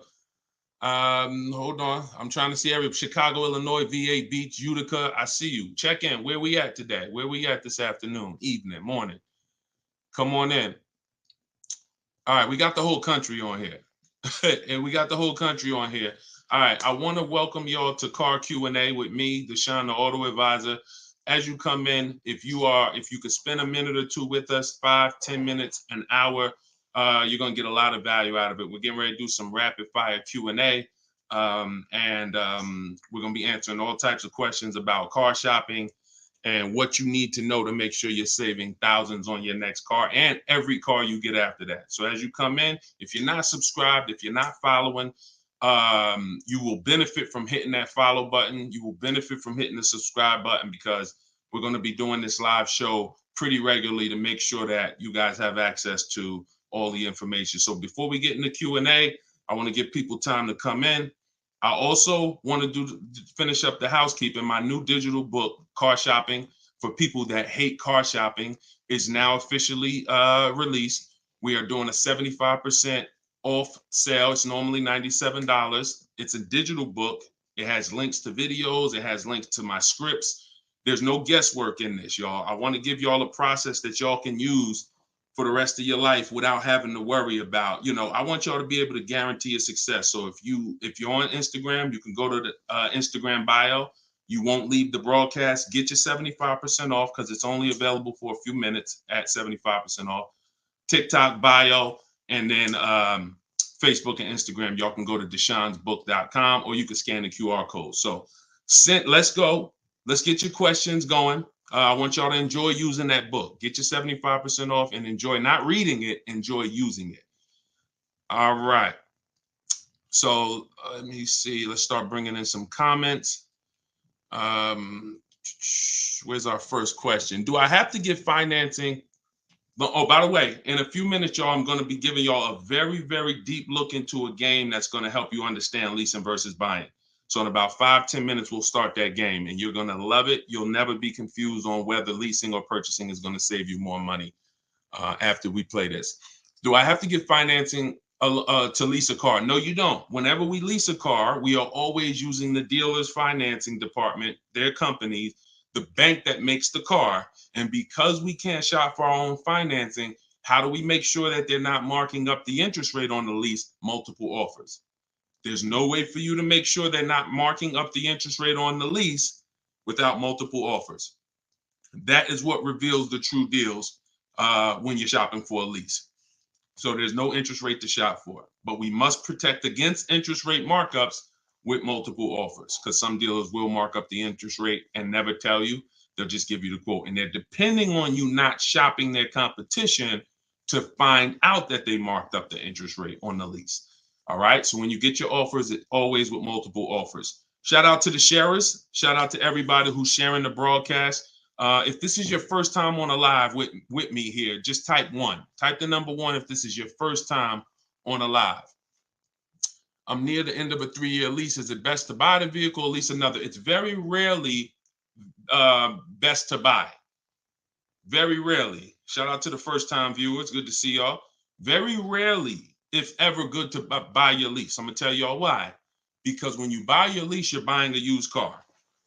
When you buy your lease, you are buying a used car. That's all that's happening. So, being that you are buying a used car, you need to know if would I normally buy a used car versus leasing. And the only way it makes sense to buy your lease out is if you're keeping the car another 8 years. I'm going to tell you why. You've already had the car for 3 years. You've already had the car for 3 years. Most people, when you buy your lease out, you're getting another 5 or 6 year loan for the balance. So you're committing to 8 or 9 years of payments on the same car. This spills into bad lease deals the reason we don't take 48 months leases on a lease, because we're paying too long on a vehicle that we're giving back. We never want to be tied up long term in a vehicle we're giving back. That's the whole point. Leasing is meant to be 3 years, 39 months, sometimes 2 years, depending on what they're offering, in and out, switching cars very fast, always under warranty, keeping our payments low. Okay. Can y'all light up TikTok with the likes? Can y'all continue to tap the screen on TikTok? I see we got a few hundred people. We got about 400 people on total, all the broadcast. Could you actually hit that share button? Because I promise you, y'all, no one will ever get mad at you for sharing my page with them. I guarantee you that. In fact, my goal is to get them to thank you. Hey, thank you for sharing that. I like that guy's stuff. We try not to waste any time here. What about paying cash? VJ Live said, let me put this question up on the screen. If you're on, make sure you're subscribed on YouTube so y'all can see the whole thing, the presentation, when we share these numbers. We can't do that on Instagram and TikTok. So VJ Live said, what about paying cash? I have about 15,000 and I don't want payments, but they keep trying to push me to 20-25 grand range so I can have payments. Here's the thing. If you can find a quality car for 15 grand, great. If it's going to force you to buy something that's not, who's heard you always pay cash for a car? If, as you come in, thank you, Godhead. Shout out to the sharers. I see y'all. Who's heard always pay cash for a car? Type me in the comments. If you've heard always pay cash for a car, type me in the comments. I see y'all lighting up. Keep tapping the screen on TikTok. We appreciate it. Y'all lighting up the likes. Y'all can see where we at on the likes in the top left. Who's heard always pay cash? Right? 5150 times heard it. VJ Live said, heard it all my life. Now listen, bunch of Dave Ramsey advice. Now here's the real. Here's what I'm just telling y'all. We got a bunch of people on here, hundreds of you all say, yes, I've heard you pay cash for cars. Now there's two schools of thought here. One is no debt. Now if your philosophy is no debt, I'm not here to convince you to change your philosophy. Here's what I'm here to talk to you about. If your philosophy is I want to do what makes the most financial sense, then we'll have that conversation. Because people who could pay cash for cars and don't, they typically are making money on their money. When I was in the dealership, people would come in, they would ask, what are the interest rates this month? If the interest rates were 0%, something special like 0%, 1%, 2%, 3%, if they knew that they were getting 10, 15, 20% returns on their money, they're not going to put it in a car. They're going to use the bank's money at 1, 2, 3%, and they're going to use their money to keep making 10, 12, 15, 20%. That's the philosophy. So they view that as, I'll pay 3%. They view it more as a business transaction than as a leveraging money to make more money. See, some people will tell y'all people who don't pay cash for cars, they're into debt. But I'm here to tell you that when I sat with very, very savvy people in my career with Mercedes and General Motors, I had tons of people who could easily have wrote a check for the car. I want you to know that if your goals are to eventually get into making more money with your money, investing your money, getting 10%, 12%, 8%, trying to beat inflation, then you're going to have a problem putting your cash into cars. Because not only, if let's say we park right now, this is just as answering VJ Live's question, because I got it up on the screen here on YouTube and Facebook. He's asking about paying cars. And many of you, as you sit on the show, you'll see, Dad, that's a similar question. Many of you will see someone's going to ask the same question you have. When we start seeing that we can actually use the bank's money for less, we're gonna realize that when you put $20,000 of your hard-earned cash into a car, that money cannot make you more money. That $20,000 that you just put in the car cannot make you more money. You have maxed out the value of that $20,000. It's in a car, you can't pull it out. You could refinance, but that's not happening. You're going to refinance and just get another loan. The point is your money's in that car now. So had you had an opportunity to invest that 20 and make 8%, 10%, 6%, 12%, that's what the people who don't pay cash for cars who are wise are doing. I'm not telling you there's a difference. Look, I talk a lot about budgeting. I talk a lot about affordability. All through my book, I have systems and boundaries. The rule of 72 and the 10th birthday, how long of a loan you take, how much, when should the car be paid off? That's all in my book. You can get it 75% off, or you can watch my videos. I'm going to always teach it. But if you want it all in one place right here, get the book, 75% off.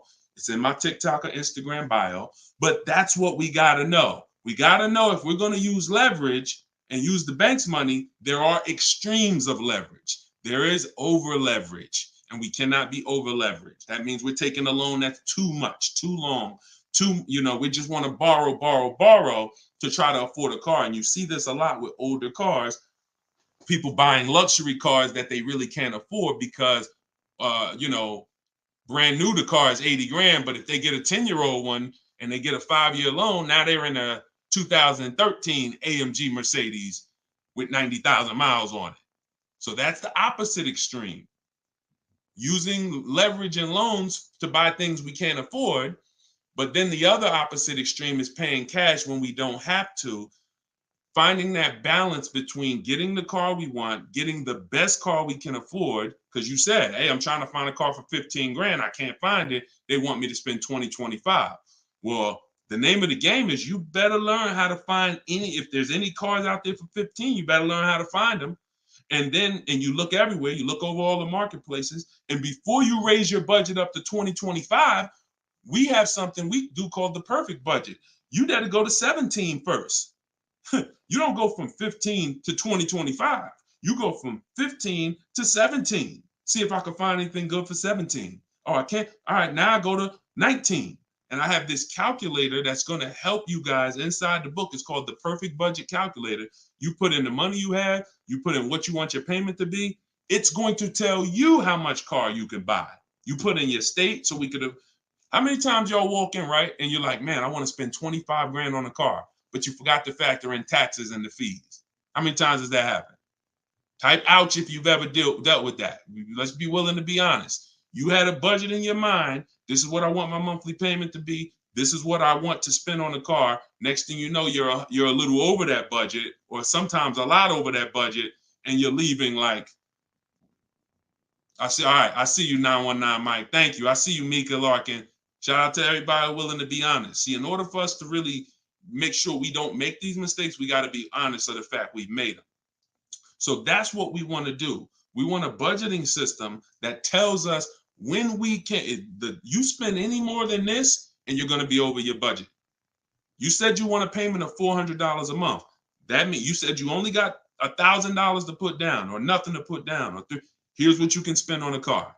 And when you use this perfect budget calculator, you're going to never go over budget. Because honestly, y'all, we don't want to be anywhere near our top of our budget. We want to be shopping under our budget. That's where I want y'all. Under your budget.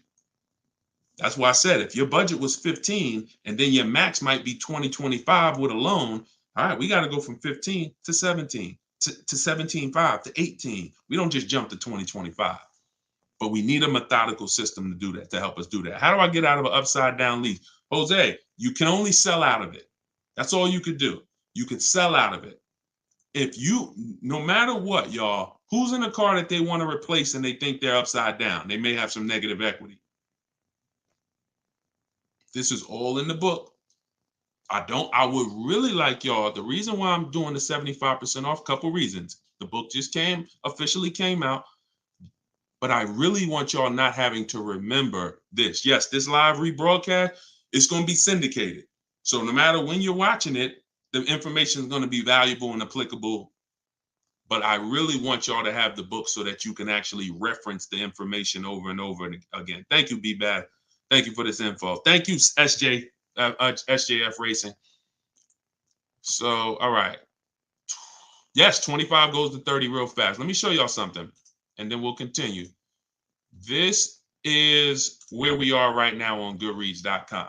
We're rated 4.94.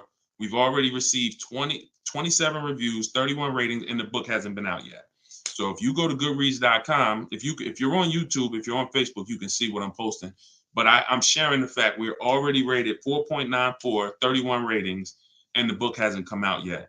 So now that it's officially out, I really want y'all to have it. And so make sure you take advantage. Get your 75% off.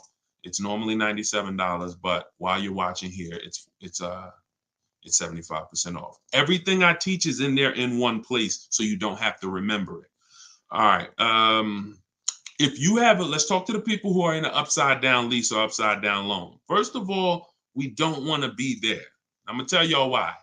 If you're in an upside down lease, that means you didn't pick your mileage correctly.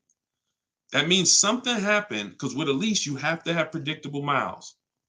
You have to know how much you're going to drive roundabout. You got to be able to guesstimate. That's why if you're running a Turo business, when you're trying to rent the car out for, 40,000 miles a year, or you don't know how much it's going to be on that car. Could be 20, could be 40. A lease is not good because you can't predict the mileage. But in normal life, we can predict our mileage very closely. Now, when things happen, let's say you were working at home, and now all of a sudden you are, you're not working from home anymore. Now you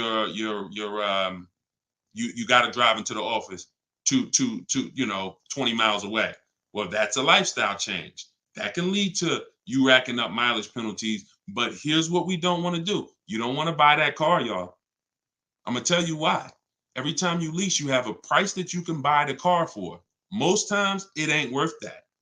Yes, in the last couple of years, we saw a couple cases where, the buyout prices were good. Before the pandemic, the buyout prices usually were nowhere near what you could get a comparable used car for.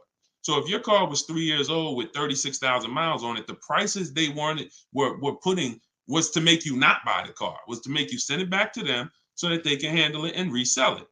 So if the price wasn't worth it to begin with 36,000 miles, I've seen people, you go over your miles and you're like, I'm over the miles, I'm just going to buy it. The price wasn't worth it with good mileage.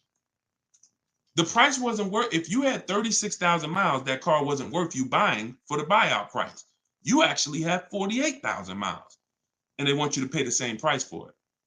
So it's important that if we have to deal with penalties because we didn't structure the lease correctly, or because we didn't quite know what we were going to be driving, or we had a lifestyle change, taking the penalty and applying it over to our next deal is always, not always, but in most cases, going to be less money than us buying an overpriced car with high mileage now. We cannot just keep buying our leases without doing a market check. So when you asked about how do I get out of a lease with negative equity, all you can do is find out what the penalty is. There's 3 ways that you could get out of this thing. You could either pay the difference. So if you got, you could wait until your mileage, and this is, all right. If you have negative equity on a lease, I don't even like to call it negative equity because there's no such thing as negative equity on a lease. There's penalties. That's different. Penalties. On a car you purchase, yes, there's negative equity. You bought it, you have a loan on it, the value is not worth the loan. Negative equity. With a lease, we have penalties, over mileage penalties. And now some people will say, well, I'm going to go over mileage. I'm going to get out of the lease 3 months early. But you don't realize if you get out of the lease early, what do you still have remaining? Payments. Three months of payments, 6 months. Who's ever had a dealer say, hey, don't worry about the payments. We'll take care of the old payments. Who's ever heard that? Type me if you've ever had a dealer say to you, don't worry about the old payments. We'll take care of the old payments. Okay, lots of you. The problem with that is the payments don't disappear. They always get rolled over to the next lease. They always get rolled over to your next deal. So what I want y'all to start doing is I want y'all to see that. The money is not hitting. When you have negative equity, 5,000, you got this baggage from your old car, it does not go away. It gets either transferred or you can pay off the difference. So the key is to stay out of negative equity, to stay out of penalties, because yes, once you have them, they have to be accounted for. We got to find our great deal, and then we got to bring our penalties over on top of the great deal. That's all we can do. Now, you better try to see what your car is worth selling it, because you said you're over miles. You call your leasing company, you get your payoff, you find out what your cash offers are. Go to Vroom. Vroom's out of business. Sorry, CarMax, Driveway, Carvana, AutoNation, and Kelly's Blue Book Instant Cash Offer. You can go to Car Guru, Sell My Car Too. These are all people that give you cash for your car. That's what your car is really worth, what those companies will pay. Whoever's the highest bidder, we take that. See, what I'm teaching y'all, and some of you are going to get it immediately right here, right now. Some of you, it's going to take a while to get the fact that your money comes when your savings come when you start learning to make people bid instead of getting one offer. You get the most money when you start learning to make people bid. And so what you have to do is get multiple offers, find out what your car is worth. When you go on those websites, when they ask you, is it a lease, say no, because their websites are set up to where if you put it's a lease, it's going to automatically trigger that they can't buy it. But they can buy it. We've been doing this, y'all. I got hundreds and hundreds of members in Cars from Home University. We shop all around the country. You must put no when you're getting offers for a lease, because their computer is set up to automatically think that it's a third-party restriction and they can't buy it. But when you call your bank, you're going to ask them, do I have a third-party restriction? If they say no, then that means you can sell to anybody.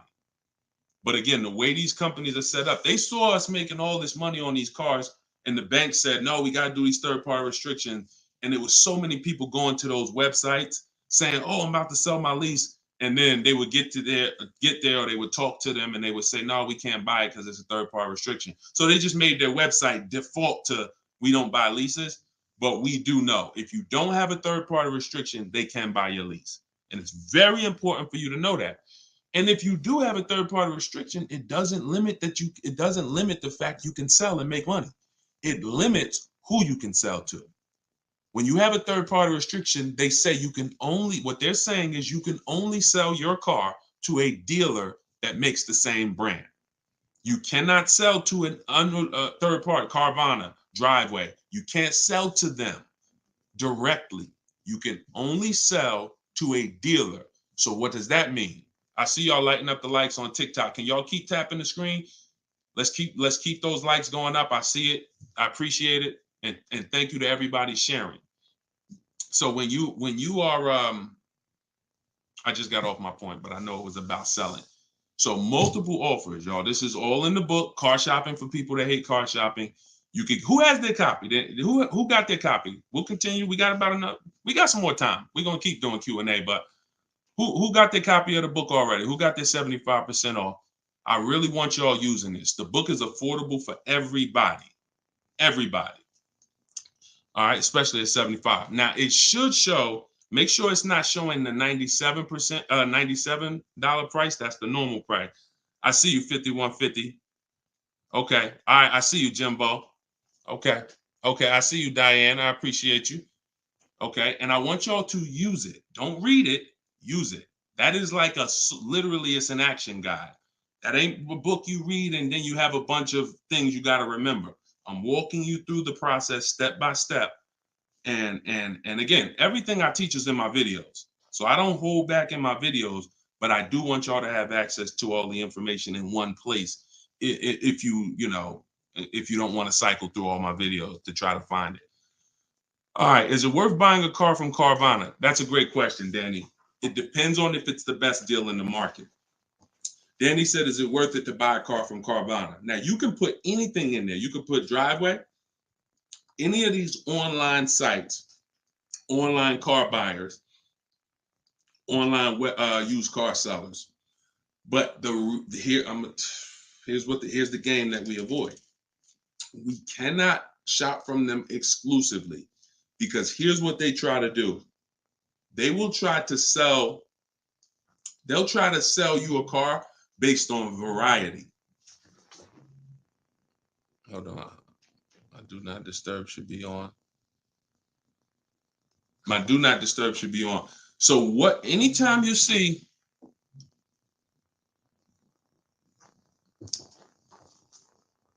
hold on one second. I keep getting a call and I don't know why it always does this.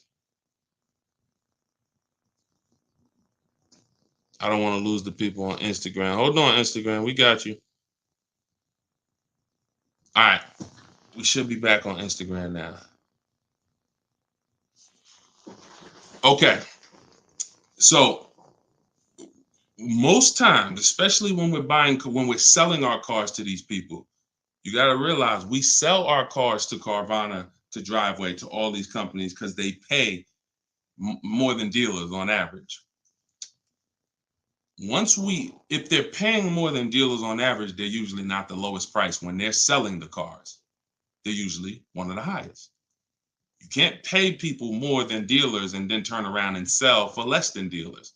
That could be part of the reason why Vroom went out of business. But whenever we shop for a pre-owned car, Carvana is always on the list. Whenever we shop for a pre-owned car, CarMax is always on the list. Driveway is always on the list. Why? Because we shop everywhere there's a used car. You may have been trained to shop local with used cars or to shop I only go to Car Gurus. Then you're missing the stuff that's on cars.com. You're missing the stuff that's on carfax.com. You're missing the stuff that's on Driveway. You're missing the stuff that's on CarMax. So we got it just the same way. If we were buying a baby stroller, we're going to go to Walmart, right? .com. We're going to go to Amazon, right? We're going everywhere, right? That's the same way we got to be when we're shopping for used car. Carvana is just one marketplace. And unfortunately, there are people who shop from them exclusively because they're like, oh, I just love Carvana. I don't have to go into the dealer. And they don't realize that, one, what I teach you won't be in a dealer more than 30 minutes. And also, if I'm not checking their prices, I'm going to overpay. And I'll literally have I didn't have to go to a dealer, but I got a car in my driveway that I could have got for $5,000 less if I just shopped around the right way. I did just mention Auto Trader. Auto Trader's on our list, Alex. Auto Trader is one of our marketplaces. It's one of the marketplaces we shop on. It's just like a Walmart. It's just like a Amazon.com. Auto Trader is a big one. We definitely don't skip any used car marketplace. Now, we don't use Auto Tempest because Auto Tempest pulls and aggregates some data from other people's websites. They're not their own marketplace, so they can't get all the data. So that's why I don't use them. We just go direct to the marketplaces themselves because no company has the rights to market everyone's product. And so as long as no company has the right to market everyone's products, the only way we're going to see all the product is by being on all the marketplaces. But I'll show you how to do this quick. This shouldn't take you more. Look, y'all, this is going to sound crazy, but it shouldn't take you more than 60 minutes, 90 minutes to get your best deal on a car. No, 90 tops. Tops. Not only do I want y'all saving thousands, I want y'all to save time. Deciding what you want, shopping, test driving, that takes time. That's fun. Getting the deal, that should not take you more than 60 to 90 minutes when you learn how to get bids. Okay. And the more you stick around, the more you use what I teach, you're going to make deals and save more money in like less time. Does he lease to buy? No, we don't do lease to buys. We don't mix the two. Leasing is its own benefit. That's a great question. Great question. Let me put the banner back up for those of you who want to get the book. See, if you don't want to have to remember all of this, grab your book. My new book is called Car Shopping for People That Hate Car Shopping. It's digital, so you could download it, be literally using it in 2 minutes. And just go to deshonsbook.com. It's 75% off for our launch. and you can get your copy. If you're on Facebook or if you're on Instagram or TikTok, you could go right to my bio, click the link in my bio, get your copy while it's 75% off. Price goes back up to $97, I think, after 30 minutes. All right, so your payment is over $1,100 now, and look, that means your loan is probably somewhere around 60 grand or more. Depends on how much it depends on what your term was. So if your payment was $1,100 a month, on a 5-year term, that's a $60,000 loan. That's about a $5,500 loan on a 5-year term.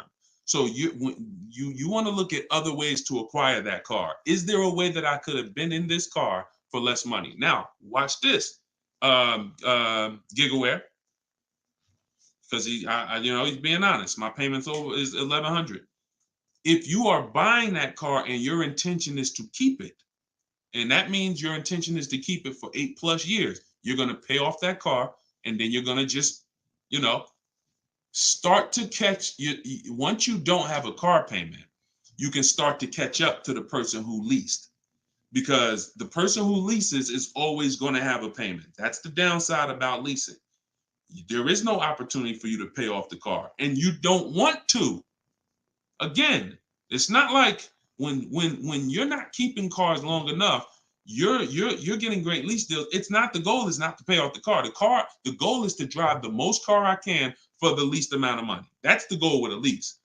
The goal with a purchase is to now pay off the car and start to now keep the car long enough for the depreciation to cool off. Depreciation is the value that it loses every year. Thank you, Becky. Good to see you as well. Long time. Great to see you. So depreciation is the value the car loses every year. When you buy a brand new car, you lose 20% the first year. Then you lose 15%. Then you lose 15%. Then you lose 12%. Then you lose 10%. And as you keep the car longer, it gets to a point where you're only losing 5% or so a year. But you must keep that car long enough to get to that point. And what many of you have been taught to do, you may have been taught to, man, I buy my cars and then I'm replacing them in 3 years. I'm replacing them in 5 years. Now I'm replacing my cars when they're losing the most value. That's not when you want to replace a car. You now bought the car, it's losing value like crazy for the first 6-7 years. Now, perfect. It's going to cool off now. It's paid off now. Now I can start to recoup some of all that money that I put into that car. But most people don't do that. You may have been taught, I just go and get another car and I start the process all over again. So not only are you never getting to benefit, not only are you always having a payment anyway, you're not getting the benefit from all the money that you're putting into these cars. You're never allowing the depreciation to cool off to where you got no car payment and you just got a car out there and you can stack some of this money up. It just happens all the time. It's an issue of not understanding leasing. Leasing is for short-term people less than 8 years. Purchasing is for long-term people more than 8 years. And don't worry, we'll continue to go deep on this. All in the book. So anybody who wants to really know this and have it all in one place so they can use it, if you're shopping for a car now or in the next 12 months, you need this stuff right now. I got tons of videos all over all my Facebook pages. But if you want all the information in one spot, get your book at 75% off. Just make sure that it's not showing the $97 price. Whenever you click to the website, make sure it's showing the 75% off price. So you can purchase off the bank loan. I don't know what you mean by that, Skinner. Is it smart to lease and then buy it out? No, see, and again, that's a very common question. Yo, what's the benefit of that? I mean, somewhere along the lines, we heard about leasing to buy. We don't want to, you're only leasing because you don't want to buy the car. You're buying the car because you want to keep it and take care of it for the long run. I see you, Dr. Coop. Congratulations. She said, I got the book. Enjoy it. Use it. Don't read it. Use it. And, I really can't wait to hear your success story. There's no reason. Look, when I'm going into a lease, and you got to have this in your tool belt. Some of you, your children are not going to keep a car 8 years. You're going to need to set them up to get a great lease. Yeah, you might be a person who like Deshone. I just buy my car, man, I keep it 10 years. If that's you, type K for keeper. Most times, if you buy your cars, you keep them 10 years, type K in the comments for keeper. Thanks, Ambi. Said keep killing it. Appreciate you. If you are, the book is called Car Shopping for People That Hate Car Shopping. It's in my TikTok bio and it's in my Instagram bio. But I think you only got, it's 30 minutes. You could get it for 75% off. While everybody is on, you could get it 75% off. Okay, so keepers, you are not, you're not worried. That's when you buy. When I'm going into lease, I'm not thinking about keeping. I'm not we don't want to mix the two. Leasing is, I'm gonna get a great lease deal where I drive a brand new car for pennies compared to purchasing. Or you know, for a small percentage compared to purchasing. That is a lease. My goal is not to buy the car. It's not to buy the car. You and see when we keep, we win. When we lease, we win as long as we're getting good deals. But it's people who are mixing the two, and that might be you, and that's where we lose. We buy and then we trade. We buy and then we sell it in 2 years, 3 years, 4 years. We tired of it. Oh, I'm gonna go switch out of this. That's mixing. The other one is you lease and then you purchase the lease. So you lease your vehicle and then you go buy it at the end. That is mixing. You don't want to mix because the benefits of leasing are laid out. The benefits of purchasing are laid out. Very clear, separate benefits. When you mix the two strategies, you lose the benefits. And again, most people who would tell you they bought their lease, they're buying it with a 5 or 6 year loan when they've already been paying 3 years to lease it. The lease is 3 years, the loan is 5 years, that's 8 years. And I'm gonna tell y'all how this happened. How I figured out this was so bad, I'm gonna be honest with y'all. I was in the dealership one day. Somebody comes in, they're like, "Hey, I want to replace my car." So I go out and I look at the car. I ask them what they owe. No, I don't think I asked them what they owe. They come to the dealership. They say, "Yeah, I got a car out there. I want to trade it in for a new car." And I'm like, "Okay, that's pretty normal. Let's take a look." Here's what happens. I say, "What year is it?" And they'll say, "Well, it's a 2018." I'm just using like a real example. Like they say, "Oh, it's a 2018." Now I'll ask them, "How long have you had it?" And they'll say, "Well, I bought it brand new. So I've had it 5 years, 6 years." Now, follow me, y'all. Everybody on here, I want your opinion on this.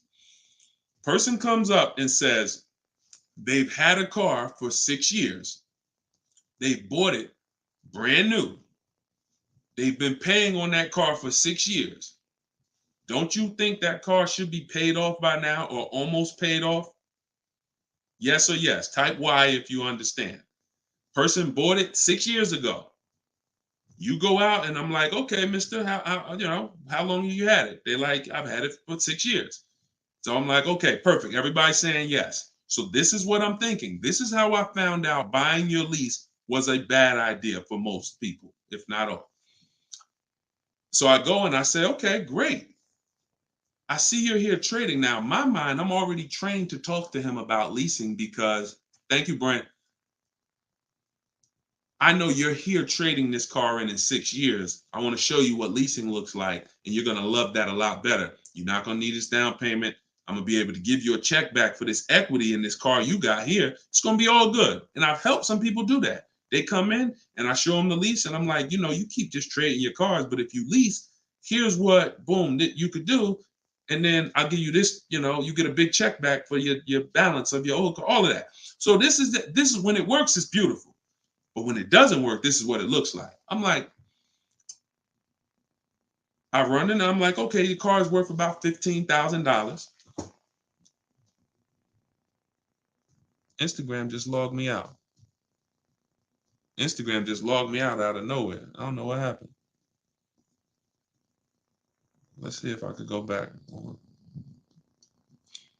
All right. So now when it doesn't work, so I go out and I find the used car manager may tell me this car is worth 15,000, and I'm like, okay, perfect. It's probably paid off. Great. He's gonna get like a check back for like almost all that, and then he's gonna have a low payment. He's gonna love it. So I find out when I call the bank, I say how much you owe. He says, well, I don't really know. I call the bank. I'm like, okay, I'm calling for Mr. Jones payoff on his, such and such car. And the bank says, okay, yes, the payoff is $15,000. I'm like, wait, 15,000? How could he still owe 15,000? This doesn't make sense. I look at him and I said, the bank is saying you still owe 15,000 on the car. And I'm like, he's like, yeah, okay, yeah, I didn't know how much I had owed. I said, wait a minute, didn't you tell me that you had this car since it was new? Yeah, and you told me you had it for 6 years?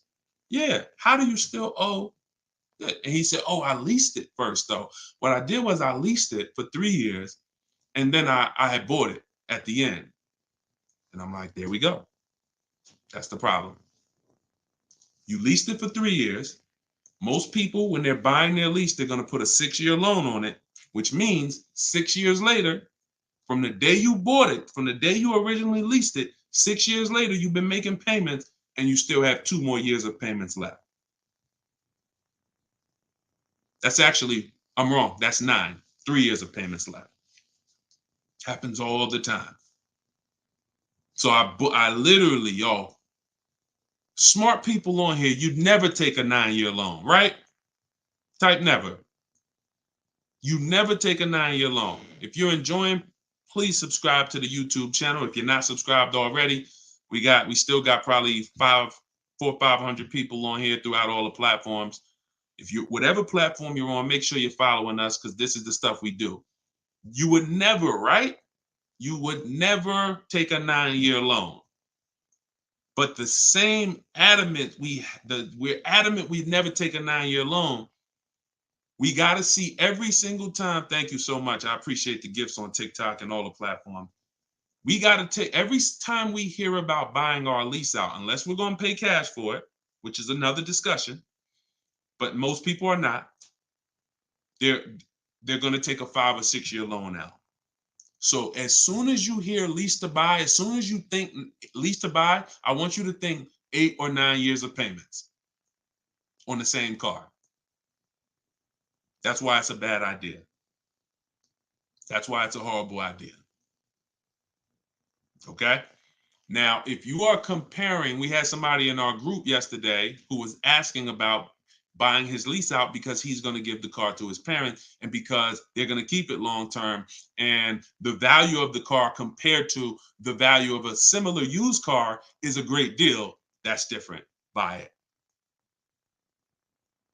Because all you're doing when you're buying your lease is you're buying a used car. It's your car. I used to help people buy their lease. Hey, they come out of the office, we switch the plates because we got to re-register the car. And I'm like, okay, so how was it? Now they just signed up for a 5-year loan, 6-year loan on a car that they've already been in for 3 years. They're not really excited about it. I've had the car for 3 years. At least when you go buy a used car, you're excited about it. You're excited. Oh, nice. It's new to me. But when you buy your lease out, you're not really excited. Thank you, man. Y'all going crazy with these gifts and everything. I appreciate it. So these are the things, like what I want y'all to have. As long as you stick with me and you learn what I teach, you're going to have clear boundaries that you operate in that always protect you. That's the name of the game. There's clear things I do. There's clear things I don't do. I know I have rules. I have boundaries. And what I want y'all to get familiar with is the 8-year rule. The 8-year rule is the first rule. It says if you're not keeping your car 8 years, you should not be buying it. You can't outlive the depreciation. You cannot outlive the depreciation compared to someone who purchases. Now, it's too much to go deep on right now. We'll go deep because I know some people thinking, oh, Deshone, but if I pay cash for a brand new car, I'll pay less overall. Yeah, but if you pay cash for a brand new car, you're still laying out all the money.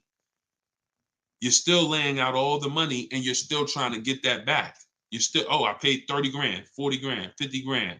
Do you understand that a person who leases that same car, what would you rather be?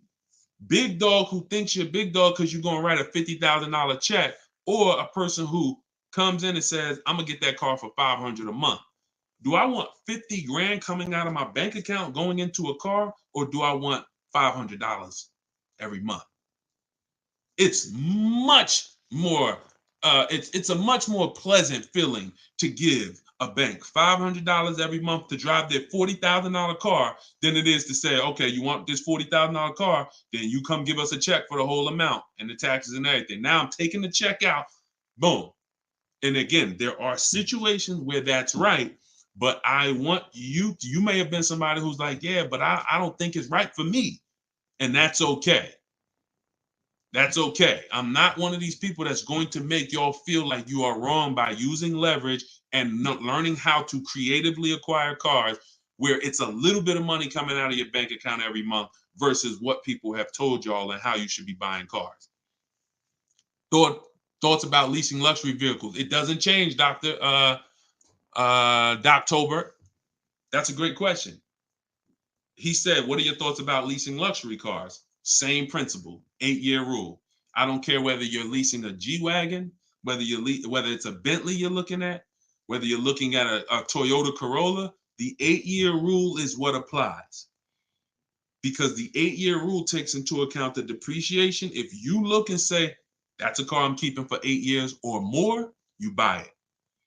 If that's a car you're not keeping 8 years, you're going to see you'll pay thousands less and drive a better car leasing it, even if you try to buy it used. So I'll need more than one broadcast to really go deep on this.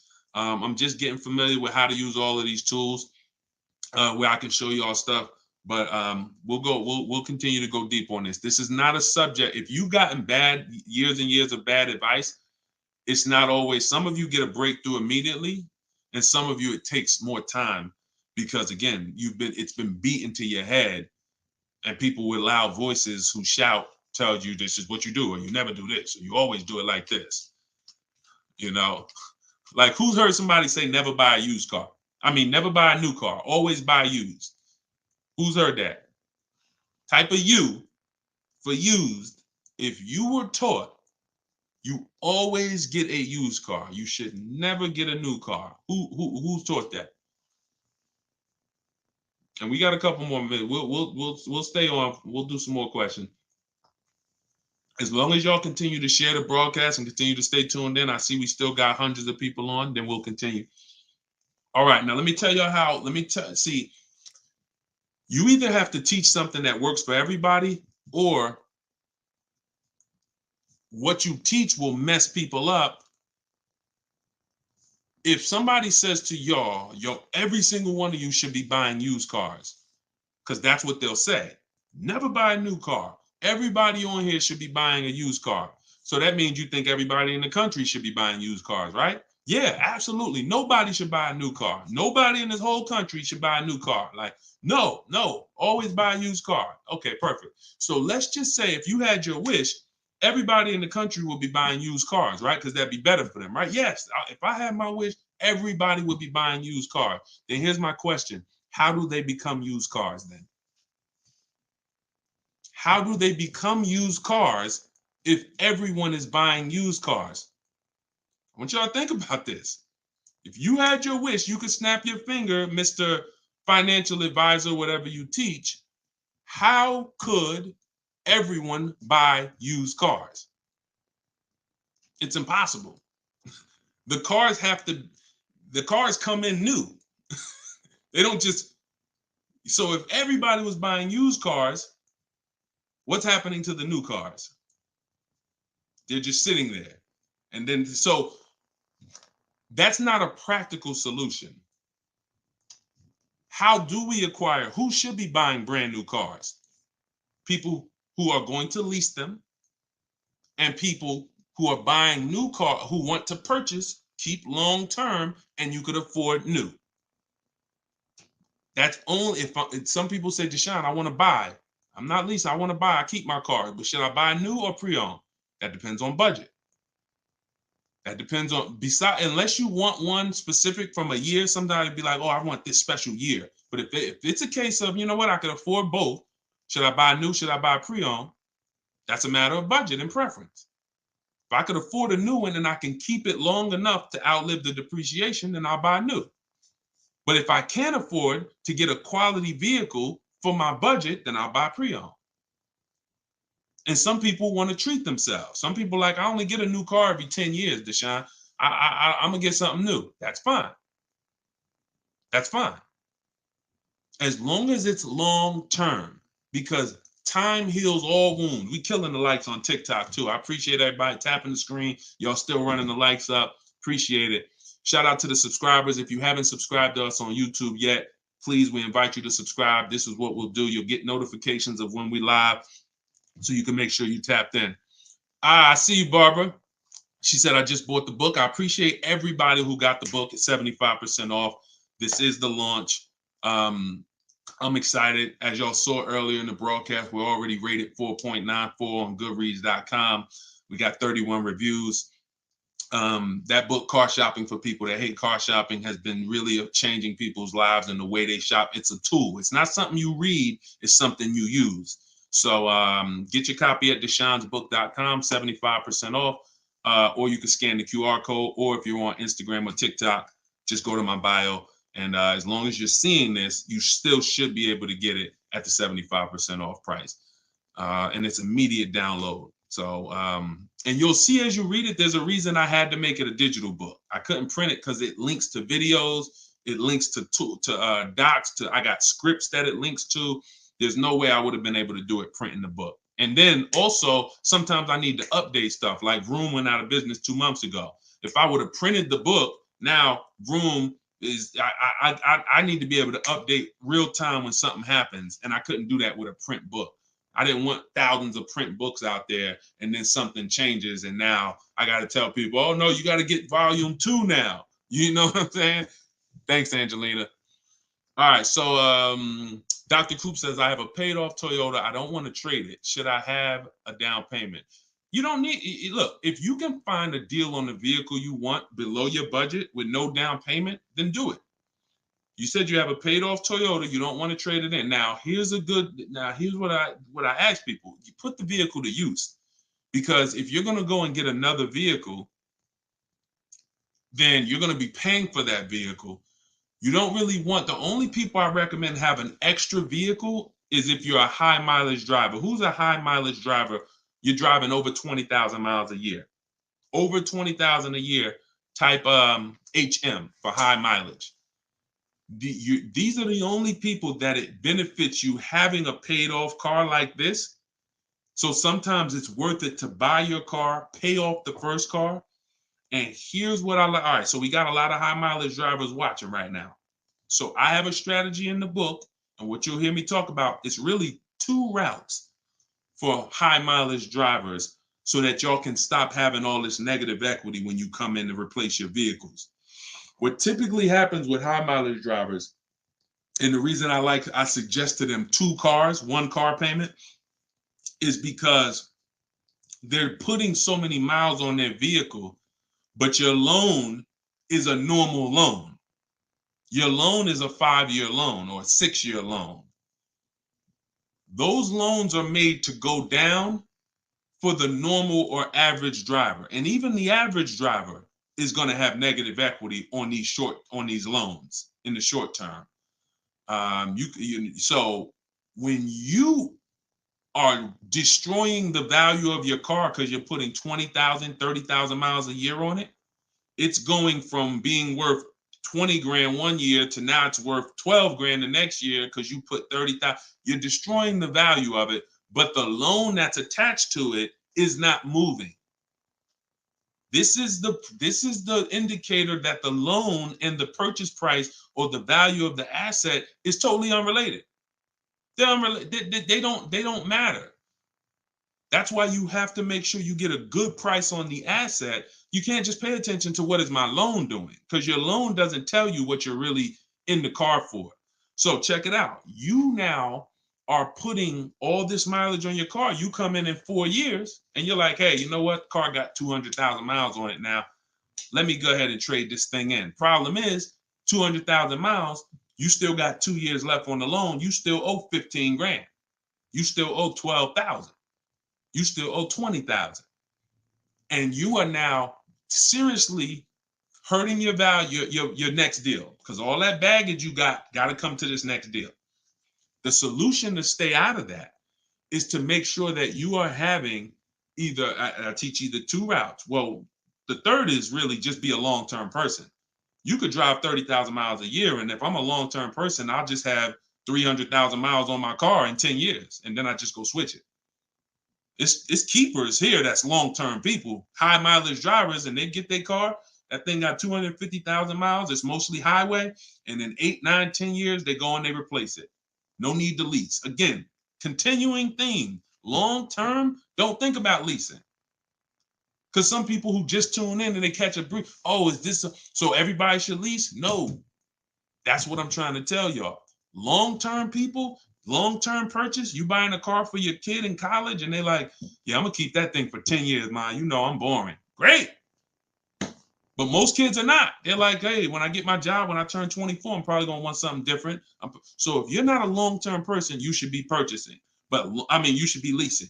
But going back to the high mileage, y'all, this is how it works. The 2 strategies for high mileage drivers is to have one separate car, you pay that thing off, and now that becomes your mileage car, and you go and lease a nice car. This is beautiful. This prevents you from having 2 car payments, and this allows you to have a nice car that you're not destroying. So you pay off that first car. If you're going to go this route, your first deal is a purchase, because you're going to get that first car, pay it off, could be new, could be used, but it must be quality. Pay it off, and as soon as that car is paid off, now I go lease my nice car. So I might be putting a high mileage on that first car I'm buying, but once I go lease my nice car, now I got a payment over here, my nice car is over here, and this is what I take out to dinner. This is when I want to go out and have a good time. I don't want a car that I'm just always putting, 30,000 miles a year on. Now I split it.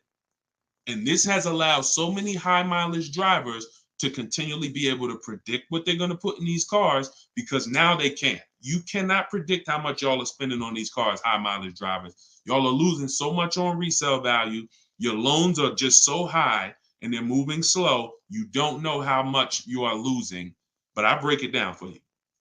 It's thousands. You can't destroy the value of a car and then go trade it. It follows you. So that's one strategy. Second is a high mileage lease. Second is straight up. First time I experienced this, I had a guy came in and he was bringing back a lease with 75,000 miles on it. And I asked him, I said, man, I didn't even know. And that's my ignorance. I was selling cars and I didn't even know that was available. And I said, let me ask you a question.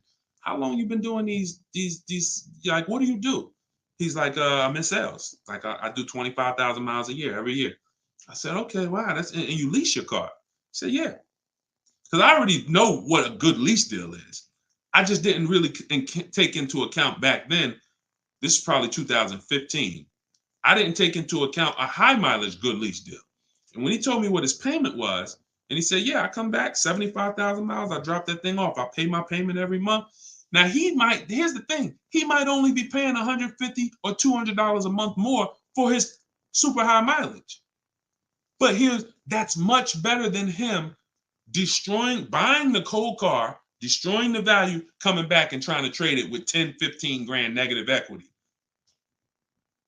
So strategy, you are not really purchasing cars with strategy until leasing and purchasing is in your tool belt and you know when to use which. For your family, not just you, for your family. It's not just you. All right. So great questions. So this is the type of stuff that's in the book. Everything's in the book. Whether you see me live, whether you see me on social media making videos, you're going to get all the information. You don't have to worry about, oh, Deshone is holding back info. It's not. Now, Access to me, yes, I have access. I have a Cars from Home University where I coach people personally and we work together. That's access. But as far as the information's out there. It's how you want the information. We'll get it to you anyway. If you want it all in one spot, get the book, get Car Shopping for people that hate car shopping. Download it now. It's 75% off. Scan the QR code or go to deshonesbook.com or go to my Instagram or TikTok bio and get your 75% off copy. But other than that, you don't have to worry about not having the information. See, what y'all have had to deal with is how do we make great car deals? How do we not pay penalties when we don't have the information? But now the information's here. It's here for you. It's just you got to decide, how do I want the information? Do I want to look through all Deshone's videos? I got a video on every topic. More videos to come. They're not in order, and they're for different people. Some of you are going to purchase used cars. Some of you are going to lease. Some of you are going to buy a new car. Some of you are going to pay cash. Some of you have good credit. Some of you don't. So throughout all those videos, you got to sort through that. In the book, you're only following one path. When I do videos, when I do a book, it's like one path. Let's stay focused so that we can keep you on track. That's why it's step by step. Yeah, that's how the book is designed. All right, how do you purchase a vehicle without proof of income? That's tough. You need other things that are going to weigh. That's a good question. So if you don't have proof of income, credit profile gets you approved, not credit score.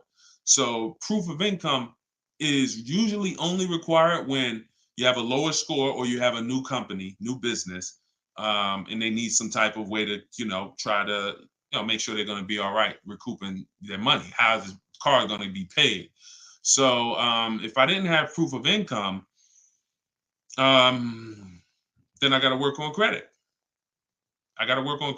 Or I got to have a lot of cash. And even then, what's the reason we don't have proof of income? Once I know that, I could better explain. What's the reason we don't have proof of income?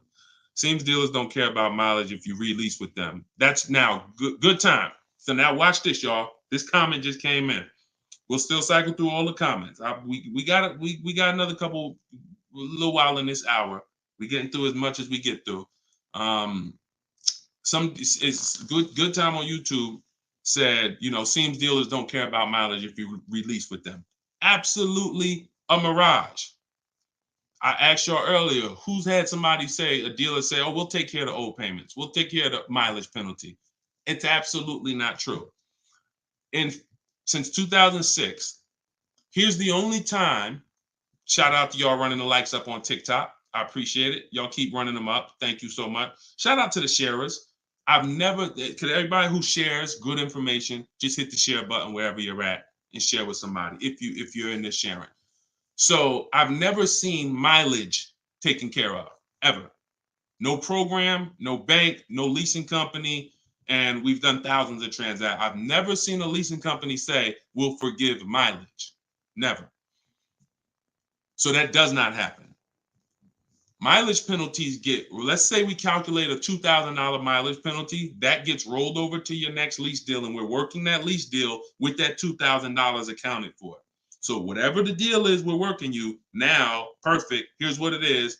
Make sure that $2,000 penalty is in there. You pay for that. Now, in some cases, very rare, there's loyalty programs where they waive some payments. Mercedes used to have this. It's since gone away, and they didn't have it on every vehicle. They didn't run it every month, where if you lease another Mercedes, we'll cover 3 of your old payments. So you could get out 3 months early, no penalty, but it had to be waived. Since I got into the business, I've heard dozens of people sitting around me say, we are going to be waiving those, but we're going to be taking care of those payments. Are you waiving the payments? Oh, what do you mean by that? Are you waiving the payments? See that, and when you ask them that question, I don't want you to even go in looking to get out early. I'd rather you know what your deal is, so you can shop from home the way I teach, where no one has to reveal that information to you. No one is.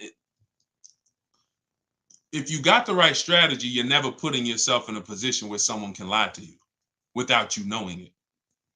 So if you go in the old way and you go into one dealer and say, hey, I'm looking to get my, new lease and I got like penalties, and they'll say, okay, we'll take care of it. That's putting yourself in position to be lied to. Oh, we took care of that. We built in the payment. Yeah, all the payments are taken care of. This is your new payment. Mm-mm. When we shop, when we take control of our deal, that's not something someone's telling us. That's something we already know. Because when we're over on mileage, we always want to see how much can we sell the car for. I was over mileage on my Jeep, sold it, still made money. Still made money. There's plenty of people who go over on their mileage and can still sell their lease and make a lot of money. Even if they break even, they avoid the penalty. So first is always to do our equity assessment and see how much we can sell the car for. And if we can sell it, we avoid the penalty. And then we're choosing payments. Do we get out early? Do we make the payment? You see, when you getting out of your lease early, unless you sell the vehicle, y'all, you can't get out of your lease early. You're breaking a contract. So I don't want y'all I don't want y'all using language or comfortable with language that cost you money, because you've heard people say this for years. Oh, I'm just going to get out of this. No, you're going to get out of it and you're going to pay penalties for that. So because they've taught us, or you've been taught, oh, you can get out, no problem. You call the dealership, hey, you know what, y'all? I bought so many cars from y'all. I know I'm supposed to keep this lease for how many years? It's supposed to be 3 years, Mrs. Johnson. Okay, yeah, but I think I'm ready for something new already. All right, well, when can you come in, Miss Johnson? See, they're never going to say, just so you know, Miss Johnson, if you break the lease, the penalty is going to be, pretty significant, because you contracted for 3 years and now you're getting out. So we're gonna have to roll over probably about $3,000 or $4,000 or $5,000 to your new lease. So no, they'll just come in, get you in, and all right, here's your new payment, Miss Johnson. You don't realize that I'm paying $100 more for this car than I could have been paying if I just waited. But because you've been taught to be a payment shopper, it doesn't matter to you. But somebody who's financially savvy, who's like, man, I don't want that extra $100 coming out of my house for the same vehicle. You're not going to do this. So we cannot ever believe what dealers say about penalties, about, oh, we'll take care of that. We find out, can we sell our car to avoid the penalty? Or if I can't, I either got to pay the payments and get out earlier, or I'm going to stay in it and just take the mileage penalty. That's not a bad idea most times, y'all. Sometimes people will call and say, yo, I'm going over mileage. And I say, okay, well, based on how you're going over, you'll only be over by like 2,000 miles. That's only $500. Oh, I thought it was going to be more than that. Nah, you're going to be over by 2,000 miles. Just, wait till the end. And then when you get your new car, build that 500 into the deal, and that's it. Or just pay the $500. Because very rarely are people, oh, I was supposed to drive 36,000 and I'm doing 100. That's just, wait, something went wrong here. What the heck happened? I can see you were supposed to do 36 and you did 40. You're supposed to do 36,000 miles, you did even 45. Maybe you got a different job. But I mean, how we have to structure our leases right, so that if you know you're a high mileage driver and you take a 10,000 mile a year lease, shame on you. Like, we can't do that. We can't do that. Some people, oh, I'll just buy it at the end. You're killing yourself. You're killing yourself. The residual value, you're going to put a ridiculous amount of money on those, or a ridiculous amount of mileage on that car, and you're going to buy it in 3 years with 90,000 miles on it for the same buyout price that was estimated from your 10,000 mile a year lease. They estimated this buyout price is for a person who brings the car back with 30,000 miles on it. Here's the price. And then you bring it back with 90 and you pay the same price. Oh, I'm just going to buy it because I went over on the miles. No, killing yourself. You're realizing the loss. So again, this is why we want to be in your life. This is why I'm doing my best to be in your life, so that you can avoid these things. Anybody who really wants to have somebody, like, we're set up. We've been doing this for 3 years as far as a company, providing education. So, I mean, whether it's hundreds, thousands, dozens, we're set up to make sure that everybody who wants to protect themselves and get the best deals are able to do it. Paula, got my book. Phenomenal. Use it. Everybody that got the book, thank you. I appreciate you, brother. I thank you so much, Lord. I appreciate you. We're going to be doing these lives regularly. I think, this is the best format. I like to come and interact and really answer questions and really show y'all, why I want you to start treating cars, buying cars and leasing cars, treating getting cars like buying small houses. Most people treat getting cars like going to Walmart and getting a TV, big screen. You come back home and you're like, man, it's like you get an itch, but you get an itch for a $30,000 decision or a $10,000 decision. When you start planning out your car purchases the way I'm going to show you, and you go in with a system and a strategy, the way that's taught in my book is 7 steps. First step is deciding whether you lease or buy. 7th step is delivery. So by the time you get to step 7 in my book, by the time you get to step 7 of what I teach, you should be picking up your car or it should be being delivered to you. So it's not about learning and reading and then, okay, Deshone, I just read everything. I just learned everything. I just watched all the videos. Now I'm ready to go get my car. No, we're going to you learn by doing. And if I teach you a different way to shop, different things to do, by the time you get your car, you're going to be like, oh, I didn't need Deshone to tell me what to do step 1 through 7. I just needed him to tell me this is step 1, do that.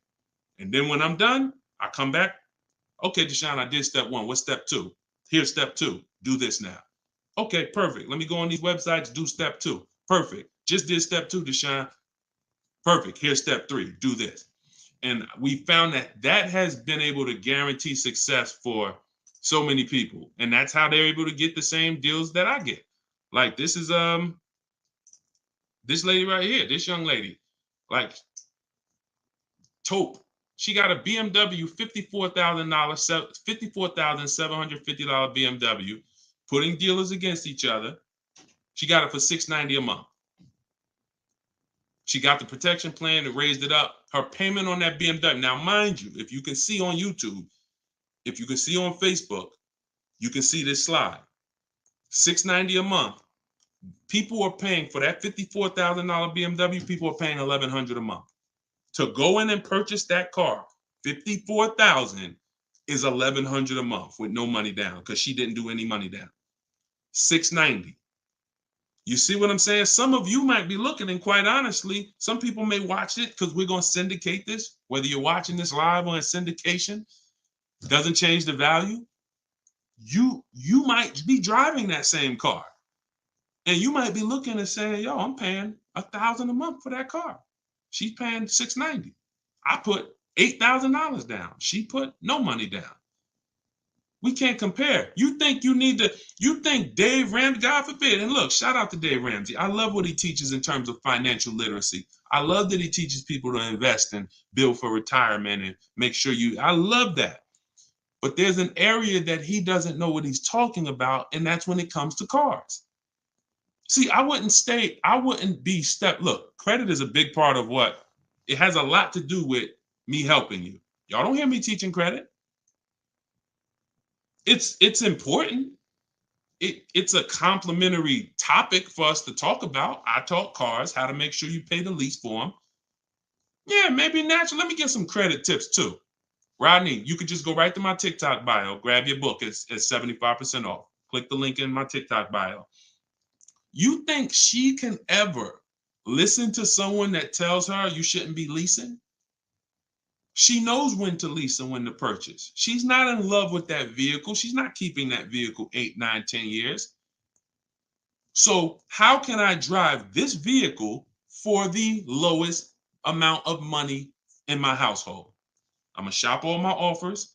The dealer that wins the bid, I'm going to see what it is. Oh, look at that. It's $690 a month. I'll take it. This is how we are going to keep thousands of dollars in our household as things continue to go up. I need you guys to be spending. I need you not only to be making sure your cars are below your max budget so that every single month you're not growing tired and weary of your car payment. That means it just needs to be below your max budget. And then the second thing we need is to make sure that you are driving the best possible product for that money. You could be below budget and look at what you're driving for the money, and you're like, yeah, I'm below budget, but could I have gotten a better car for this money? Could I have gotten more car for this money? And I'm here to tell you that when you understand leasing, you're going to see there's no comparison. $690 a month for a daggone $1,100 a month vehicle to purchase. So short term, less than 8 years, we always lease. We never purchase. Now, in another episode, when we start talking about, in another segment, we'll talk about overpriced leases because every lease is not equal. Y'all gonna learn. We can't. Every lease deal, even when you learn to shop, you must learn to shop. You must, because some 80% of dealers are overpriced on their leases. 80% of dealers who gave Tope a quote, let me come back from this screen. 80% of dealers who gave a quote to this young lady, Tope, on her BMW, were a lot higher. Some of you even saw it on the video. It said it when she wrote it. It said, man, all these other offers were a lot higher. That's how it's supposed to be. So you can't go back and forth with one dealer. You must reveal the best dealer, the best offer through multiple offers. So that's what you do. And you do that whether you're leasing or purchasing. And when you start doing that, you'll understand. That's in the book. That's what I teach. Bids. One-to-one negotiation is dead. I want y'all to eliminate one-to-one from we never do it. Because you cannot do that with any other item and win. You can't do it you can't do it with jewelry. You can't do it with groceries. You can't do it with televisions. You can't do it with houses. One-to-one negotiations, you lose every time. You must see multiple options, multiple offers, and then we pick the best one. And what you see is that's going to be done with loans we get, cars we buy, and cars that we sell. We don't trade. So, all right, yeah, this has been great. I need her contact. I don't know what you, I guess y'all having a conversation. I didn't know what y'all needed contact-wise. All right, let's see. Is buying and selling a car a good hustle? I'm not really teaching people how to buy and sell cars because, there's,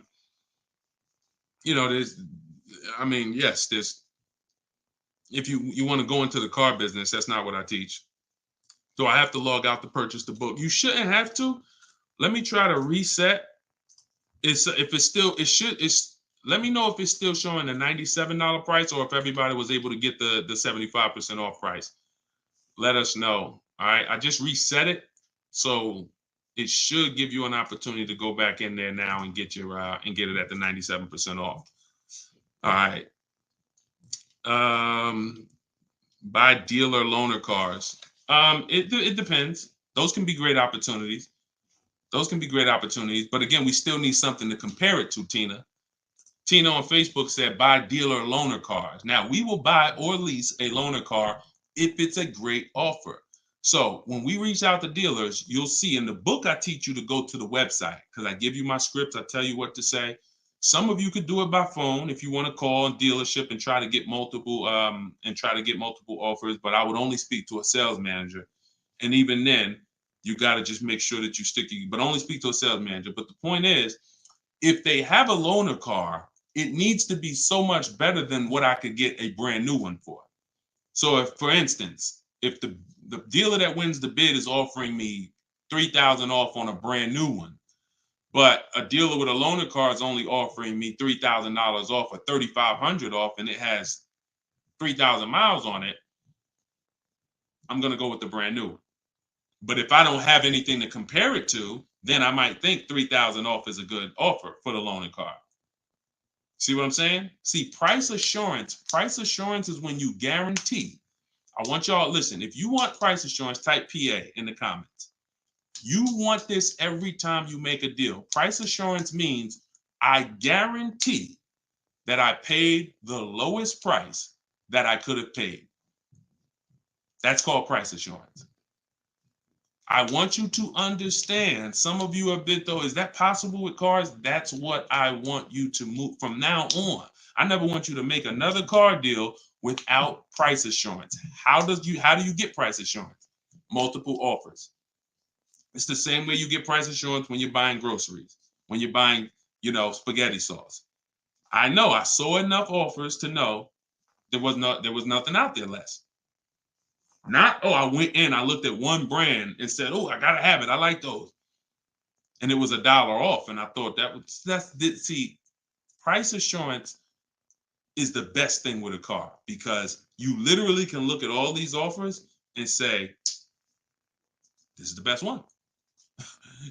It's amazing when you realize you're the prize. Some of you be like, man, I haven't been treated like I'm the prize. I know, we're going to change that.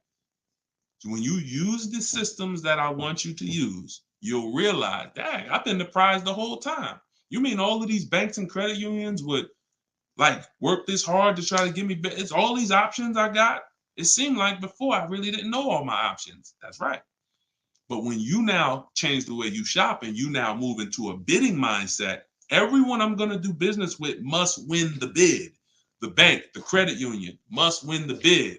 And then I'm going to give the dealers a chance to see if they can beat it. Now they bank's going to get a chance to bid. Very soon we'll talk about how to do that without affecting your credit. I want to show y'all this bank bidding war process. We have a specific way we shop for loans, credit unions, banks. We let dealers access our credit, and the way it shows as one inquiry when it comes to affecting our score. You must learn that because when you see how much money is in the loans, you're gonna be mad. You're gonna be like, dang, I never shopped around the way I should have for my loan. I never shopped around. That's fine. No, there was no one to tell you. Now there is someone to tell you that if you have a $30,000 loan and the interest rate is 5.9, if you could have got 4.9, that'd have saved you $1,000. Do you get what I'm saying? If you have a $50,000 loan, 1 point on the interest rate, say you $2,000. So we must imagine if you could get 2 points lower, say $4,000. So we are excited to try to get money off the car. We're going to be just as excited to make sure we're not giving that money in our loan. The banks are not loving us because we don't want the banks to like us. We want the banks to say, man, we barely making any money on this loan, but we'll take it. You don't want the bank to say, oh, every time they need a loan, they just come right to us. They love us.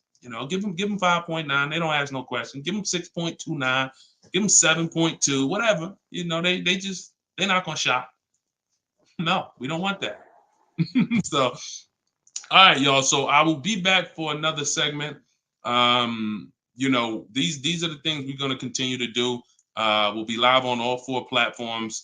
We look to partner with more platforms in the future. So if there's a platform that y'all think we should be on streaming, let us know. Right now, we are, Facebook, Instagram, TikTok, and YouTube. So it's been great. We had probably, consistently 400 or 500 people on here. And so if you want to get your book at 75% off, as long as the timer hasn't come down, you should click the TikTok bio. Name of the book is Car Shopping for People That Hate Car Shopping. If you Google it, you'll see it's already rated 4.94 on Goodreads. We have 31 reviews. So we're on our way to being a 5-star bestseller. And it's really the people using it. So I want you all to use it. Get it for 75% off. Normal price is $97. Download it immediately. Start to use it.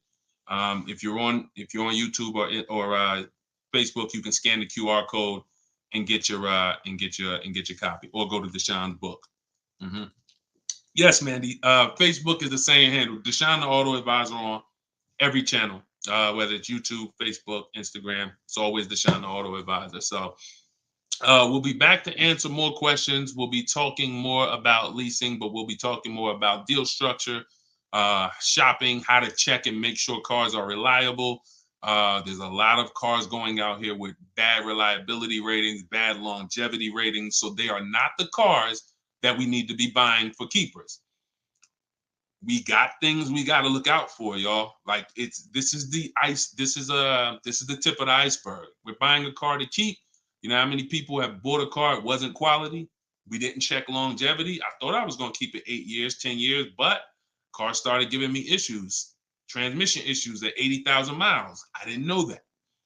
We got to make sure we're checking these things. We got to make sure we look into every, so we'll break this down step by step. I'll be going over my system, my 7-step system, and just going deep with pieces of it and answering you guys' questions. Borrow against your money in the bank. Yeah, that's fine. Whatever gets you the biggest net return, Tina. She said, I don't get loans, borrow against your money in the bank.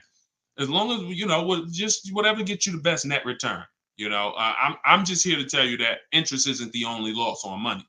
Opportunity cost is a loss when it comes to financial. If you were taking a class on finance, opportunity cost is real. If I could have put my money in something and made 10% on it, but my money was in a car and I didn't have that money, and that money is losing me 10% in the car. So let's just say I put the 20 grand in the car, and then every year that 20 grand is worth 2,000 less, then I'm losing. It's a negative 10% return every year on that 20 grand. When I could have had that 20 grand somewhere getting me 10%, use the bank's money at 4%, and now I'm still at a net positive when it comes to, am I richer at the end of the year? Am I richer at the end of the month? So I just say that to say we've been taught when it comes to finance, we just talk interest. Oh, I don't want to pay interest. I don't want to pay interest. But I'm here to make sure everyone knows the total package of why people who don't pay cash for cars, who could afford to, who literally can write $100,000 check for anything they want, why they don't. See, I'm not interested in, I'm interested in why the people who could pay cash for cars choose not to. And it's not what you've been taught. Some of it's not because, they just love debt. No, these people have paid off houses. So these are the things that we're going to be talking about. So, and again, all in my book. If you want it all in one place, grab your copy. But yeah, this was a great segment. We will certainly be back. Always a pleasure. And just make sure you're subscribed so you do get notifications when we go live. Make sure you're subscribed on TikTok. Make sure you're following so that when we're live, you can jump on because we're going to be doing this a lot. All right. I'll see y'all soon. God bless everybody. Listen, if you are car shopping now or in the next 12 months, I want you to type me in the comments.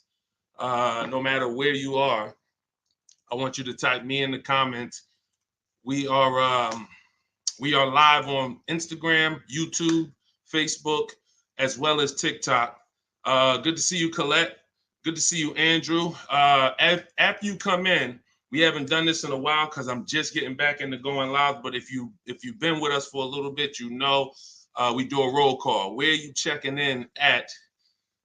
Good morning, good afternoon, good evening, depending on what time. I see you, South Carolina. Okay. As you come in, if you're on TikTok, could you hit the like button and just, let TikTok know that we're going to be spending some time here. We're going to be talking about some serious money as you come in. If you could like the broadcast, if you're into financial literacy, this is the Auto Advisors. Like this, the name of this segment here is the Auto Advisors. We're going to be doing car Q&A. If you don't know me, this may be your first time seeing me. My name is Deshone. I'm publicly known as Deshone the Auto Advisor. I spent 14 years in the car business before I left in 2020 to focus on teaching people. I see we got Jacksonville, Florida. We got Houston. Okay. We got a couple hundred people on already between all the platforms. We have Philly in the house. I see you. As you come in, just get your questions ready. What I'm going to be doing is going over various topics and doing lots of Q&A. So we're going to be spending this time y'all going to hear me go from things like leasing versus buying to things like structuring your deal and budgeting, all with the goal of helping you get below market car deals. So as you come in, if you could tag somebody, I promise you, here's what's going to happen. If one of your friends finds out that you've been following me, following the channel, using what we talk about over here to save money on cars, and then you didn't tag them and they find out later, man, I found this guy, Deshone, he's on, and you're like, hey, yeah, I've been following him for years. And they're like, man, why didn't you tag me? Why didn't you share the wisdom? So I want you to definitely do that. And I guarantee your friends will thank you. So as we come in, let's get ready for Q&A. I just want to make sure I did all the housekeeping. My new digital book, Car Shopping for People That Hate Car Shopping, is on sale right now. It's 75% off for our launch, so it will be 75% off the whole time that we're on. If you're seeing this video, you can go to deshonesbook.com, get your copy for 75% off. It's a digital book, and it's digital for a reason, y'all. It must be. I got links in there. I got links to scripts that you're going to be using. I don't want you guys having unpredictable car buying experiences. I want to see you having very predictable, controlled experiences. And in order for you to do that, you have to know what to say. And so I'm going to be talking about all of that. We'll be talking about all of this while we're on. So let's get to the Q&A. I just want to make sure you know, if you're on TikTok, you could go to my TikTok bio, get your copy. It's on sale for a couple minutes for 75% off. And then if you're on Instagram, you could go to my bio. If you're watching online, you can go to Deshone's book, or you can scan the QR code. All right, so let's get into it. Let me just make sure I can see the comments on Instagram. Let's see if I go live here. And okay. Can you talk about, this is Kira from TikTok. She said, can you talk about turning in a lease vehicle to another dealership to lease their vehicle? Very good question. We don't want to turn in lease vehicles without making sure we can't make any money on them. Some people have asked, do we have equity in every car? Equity is not in every car, but you do need to check if you have equity before you return your vehicle. Here's how we do it. We're going to call our bank. We're going to get our payoff. We need to get our payoff. You don't want the residual value, because the residual value doesn't include any payment you have, anything. You need the payoff. And what that's going to do is tell you the price that you could buy the car for. Now, there's a customer payoff. Can we light up the likes on TikTok, please, so we could get some attention and let people know we setting people free financially. If you're on YouTube, if you're on Facebook, if you could like the broadcast and tag somebody, I promise they'll thank you. So the first thing we're doing, y'all, we're never returning our leases. We are never returning our leases without doing an equity assessment. We got to check to see if we have any equity in our vehicle. We get our payoff, and then we're going to get at least 5 cash offers. At least 5 cash offers. What does that look like? That means you're getting offers from Vroom's out of business. Driveway, you're getting offers from, and I'm going to tell you, when you do this, if you are selling a lease, you must put no when it asks, is the vehicle a lease? You must put no. And I'm going to tell you why. The way these companies are set up, they're set up to buy vehicles. But in 2022, 2021, when they saw us making all this money selling our leases, a lot of the auto companies got, the banks implemented what's known as a third-party restriction, which doesn't limit if you can sell your vehicle. It doesn't. It limits who you can sell it to. So we got to ask our banks, do I have a third-party restriction? And the way these buyers' websites are set up, the ones I just named, the Driveways, the AutoNations, the Kelly's Blue Book Instant Cash Offers, these are people who literally inspect your car, give you a check the same day, CarMax, Carvana, and we must get offers from all of them. See, we don't realize, as y'all learn more about saving thousands effortlessly and easily, you're going to learn it comes through bids. It comes through bids. It doesn't come through giving one person an opportunity to buy your vehicle. We must get bids. When we let the market bid on our vehicles, we're going to win every single time. We're never going to worry about if we overspent. We're never going to worry. This is all in the book. So everything I'm teaching y'all on this live and in my free vid, it's all in my book, step by step, 75% off, get yours. But you have to know exactly what the market will pay for our vehicle. We must know that, and that's very easy to do. Going to these websites, getting these offers. Their offers are really good. They put their best foot forward. Sometimes the dealerships, which are Kelly's Blue Book, Instant Cash Offer, AutoNation, they might try to, what they're trying to do is put a number online and see if they can stand by it. So we got to make sure we're very accurate when we tell people how much, what the condition is of our vehicle. But then we're getting offers. So if you get those offers, y'all, and you see that those offers are 1,000, 2,000, 3,000 more than your payoff, then that means you have equity. If it's 4 or 5, that means you have equity. And here's what you got to know.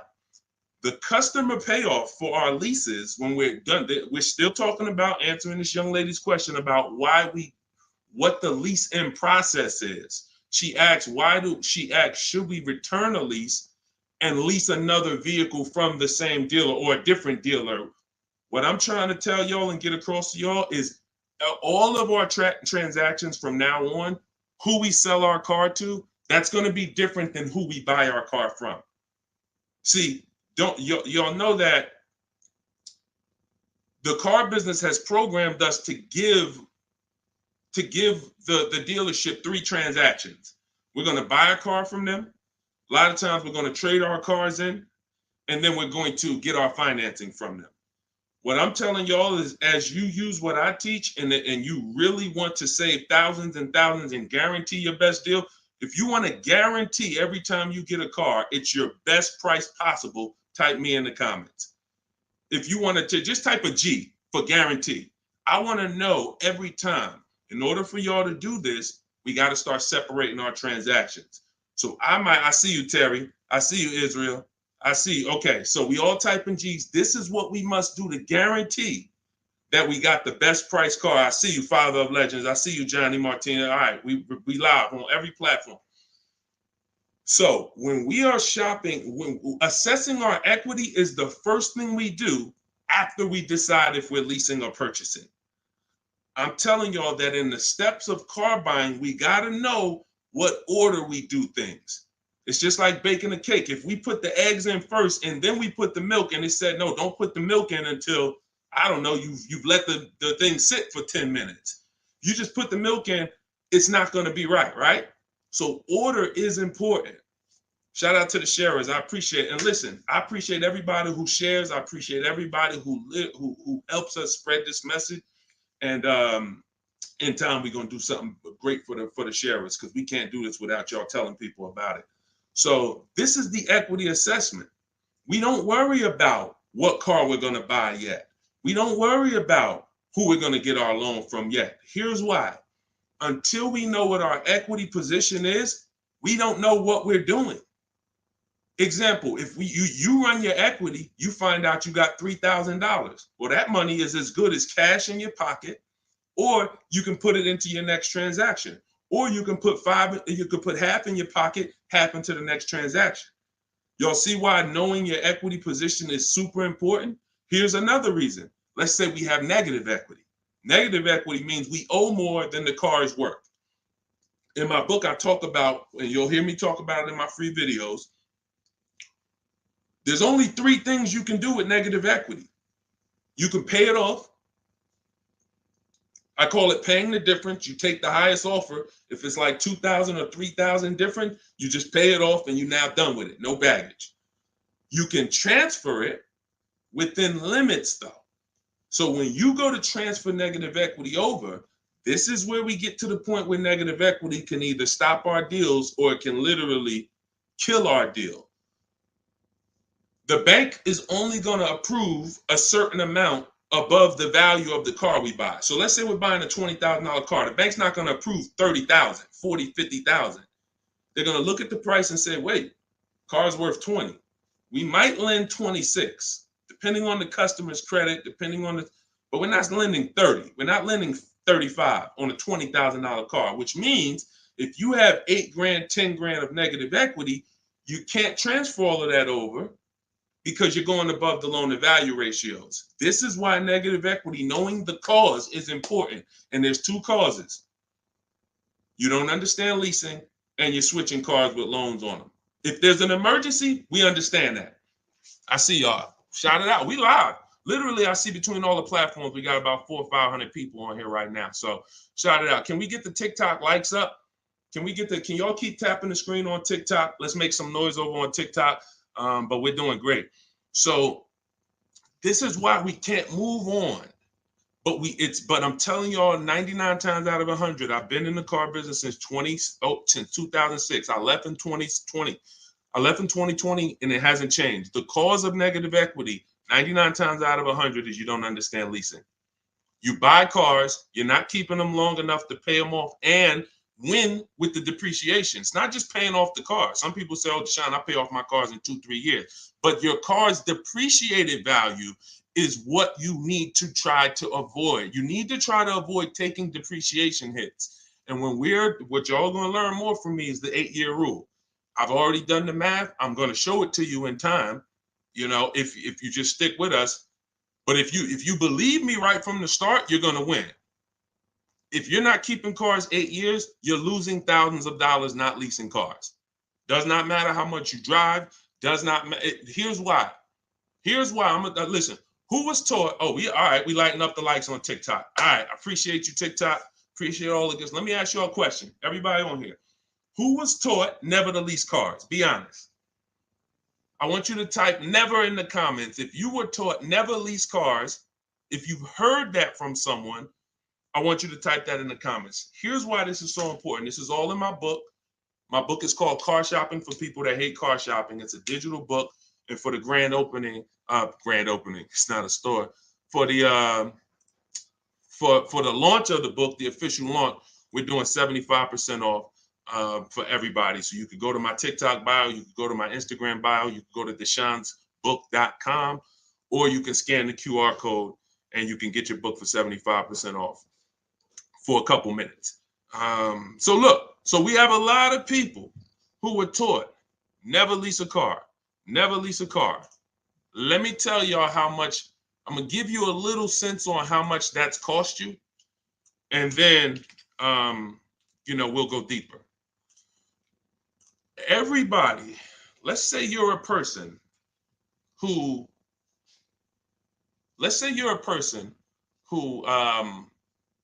keeps their cars until the wheels fall off. We call those cars keepers. If your next car is going to be a keeper, type K. That means I'm gonna keep this thing until the wheels fall off. I'm gonna keep this thing 8 years minimum, 10, 12, 15. That's what I do. I see you, Abby. Now, the benefit about buying a car and keeping 8+ years is you get to outlive all the depreciation. Your car loses X% of value the day you get it. And whether you drive it or not, if somebody came and parked a car outside your house right now and said, hey, this car is worth $30,000, it's yours. Now you say, I don't drive. I already got a car. I don't need it. You come out a year later, is that car worth $30,000? You didn't drive it. See, this is your first, you didn't put a mile on it. You didn't touch it. It just stayed out there. It was worth 30 when they dropped it off. Is it worth 30 today? A year later. Exactly. Here's what I'm telling y'all. That's the first deep lesson on depreciation. See, if you get that, now you're getting the clue of why leasing is not about how much you drive. People who say, oh, I like to drive as much as I want to, so I buy my cars because I don't want to pay for the mileage. Here's the revelation. You pay for the usage of the car, whether you use it or not, whether you drive it or not. It's going down. The more usage you put on it, the faster it goes down. So leasing is not a matter of how much I drive. Leasing is if I get a great lease deal. We're going to talk about that. All lease deals aren't created equal. And these commercials we see that say, hey, 3,000 down, 8,000. These are not lease deals. I'm going to show y'all some lease deals over, I'll actually probably show y'all one in the next couple minutes. Great lease deals are not advertised.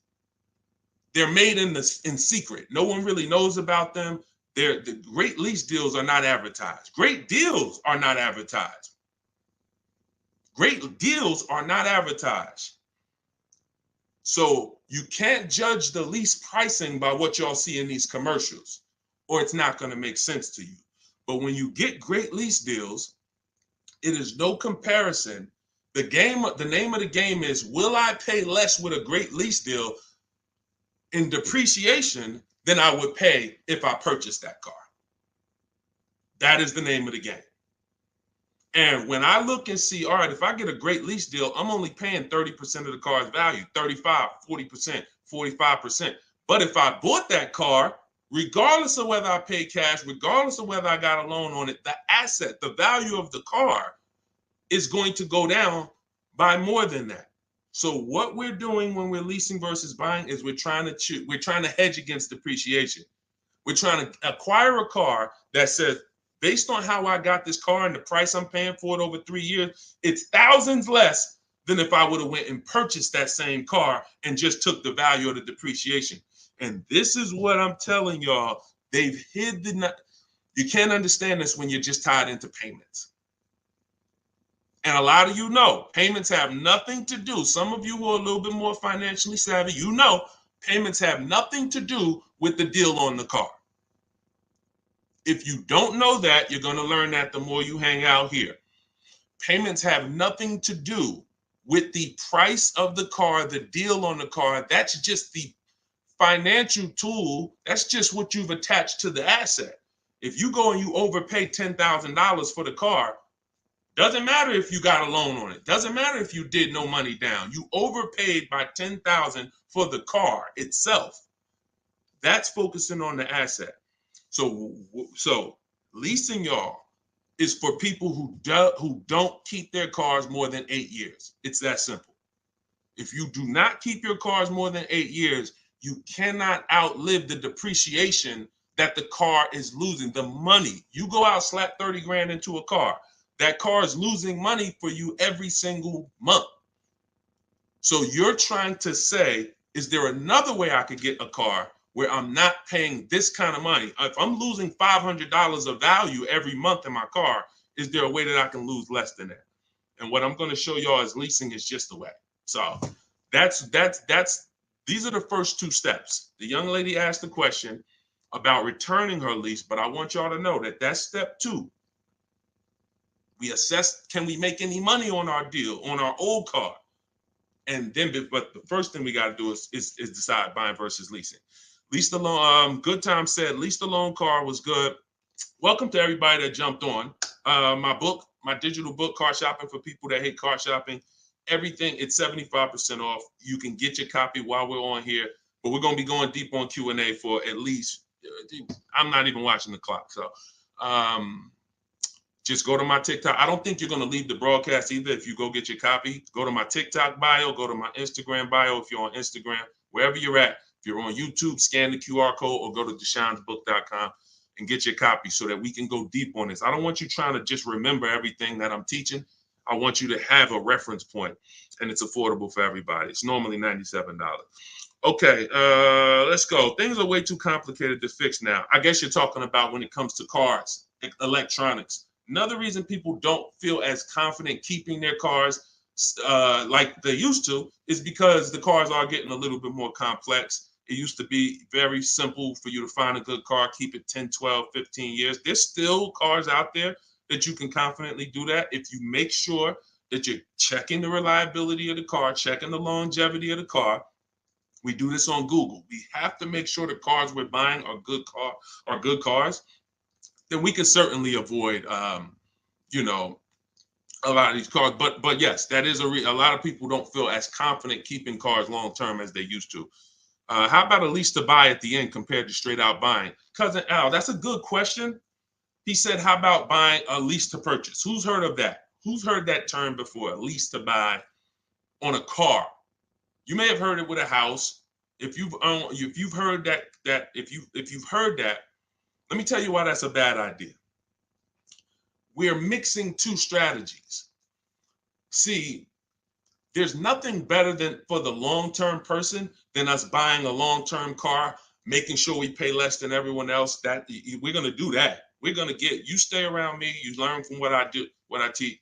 You're going to get below market car deals, new cars, leases, pre-owned cars. The best way to save the most money on a car is to buy it. You could decide new or pre-owned, it's really pre-owned, and you keep the thing 10, 12, 15 years because your cost per year is going to be so low. When you look at how much money you paid for the car over the long run, it's going to be like, wow, I only paid $2,000 per year, or $500. The longer you keep. The second best way is buy a new car, keep it forever. Brand new, keep that thing 12, 15 years. But most people are not doing that. And if you're not going to do that, that doesn't mean you can't switch up. But if you say, Deshone, for my next car, can we keep sending the TikTok likes up? If y'all are enjoying this, could y'all please hit the like button? We got probably 400 or 500 people on here still. If you could hit the like button, that would be great. And I see all the gifts. Thank you. Everybody who's sending roses on TikTok, gifts and all of that, stars. Thank y'all very much. But what you got to know is, what is the strategy for this next car? Is that 8+ years? Then I'll buy it. There's nothing better than that. I'm going to buy it, but you got to realize buying comes with what, y'all? Maintenance, upkeep, repairs. That's what it comes with. But we win when we buy. We win 8, 9, 10, 15 years later is when we win with a purchase. You don't win with a purchase 3, 4, 5 years because the person who's leasing is paying so much less than you. If they got a great deal, they're paying so much less than you to drive a brand new car. It doesn't, like, you don't win. You can't win. But in the long run, you will. So you got to ask yourself, this next car, is it 8+ years or is it less than 8 years? And if it's less than 8 years, then I got to go to my lease strategy. And that could be for my, you know how many people out here, y'all, they're like, oh man, I buy my cars, I keep it till the wheels fall off. I'm not leasing.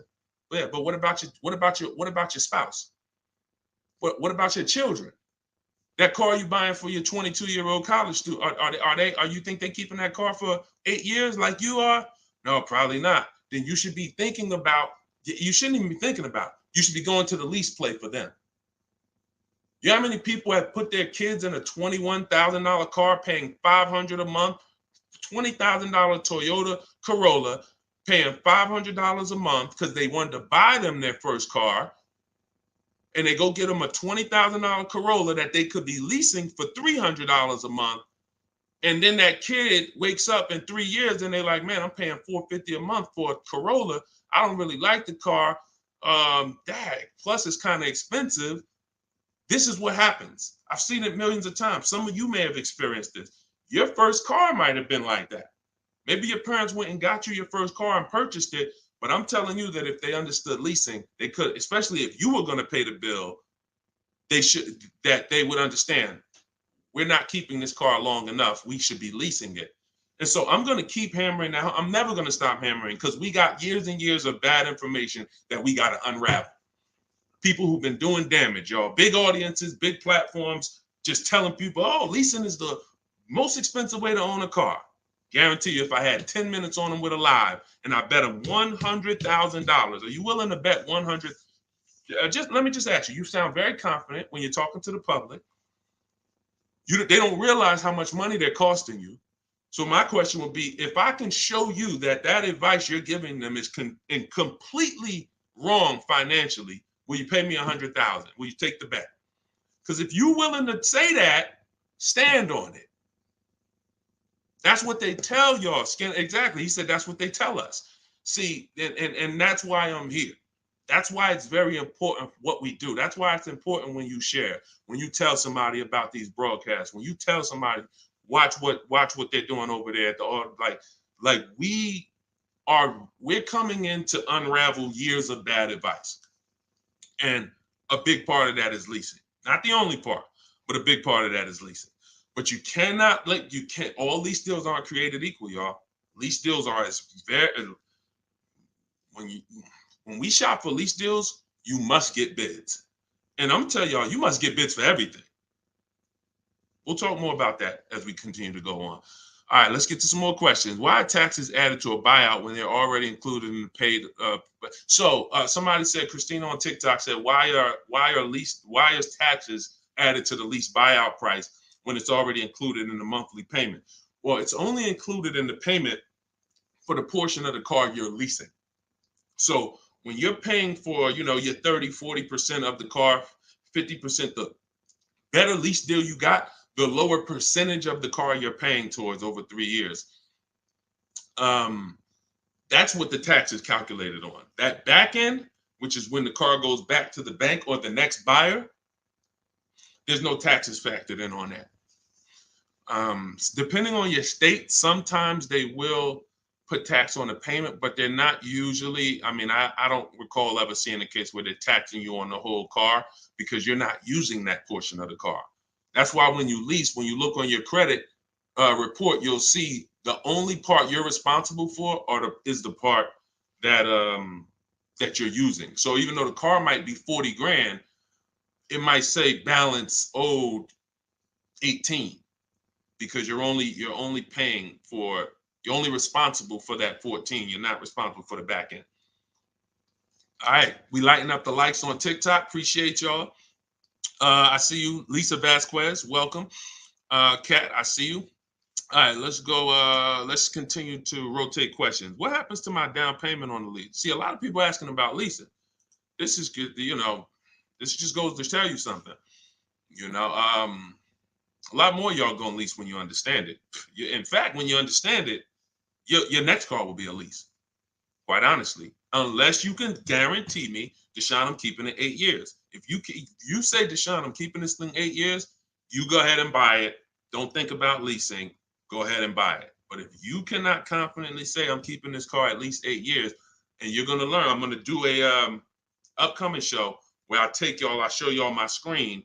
So if you're on TikTok, make sure you're on YouTube or make sure you're on Facebook. If you're on Instagram, because y'all are not going to be able to see my computer screen when I actually go deep and show everybody, my screen and we compare. I'm going to show you all the numbers because I'm not going to sit here and I don't want y'all thinking this is my opinion. This is by the numbers. So Good Time says, what happened to my down payment on the lease? So you should only do a down payment on the lease after you've already verified you got a great deal. Pay attention. This is very important. Once you down payments, y'all, never come into play until we verify we got a great deal. This is all in my book, Car Shopping for People That Hate Car Shopping, my digital book.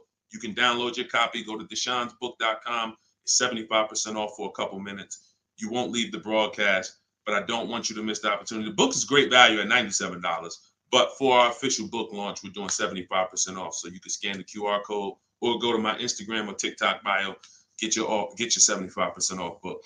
So when you are doing a down payment, whether you're purchasing or whether you are leasing, it's critical that we verify we got a great deal on the car before we ever talk about payments. This has always been. How many of you have had this question? You're looking at a car and they say, hey, what do you want the payment to be? What's your goal? What's your goal for your payment? Type a dollar sign if you've heard that question. What's your goal for the payment? Thank you, Say What. I appreciate all the compliment. I appreciate it. If you've heard that question, type a dollar sign. What do you want your payment to be? What's your payment goal, right? Here's why that's not important. And here's why you never feed into that. If you feed into that, you run the risk of focusing on the payment structure and not the price of the car.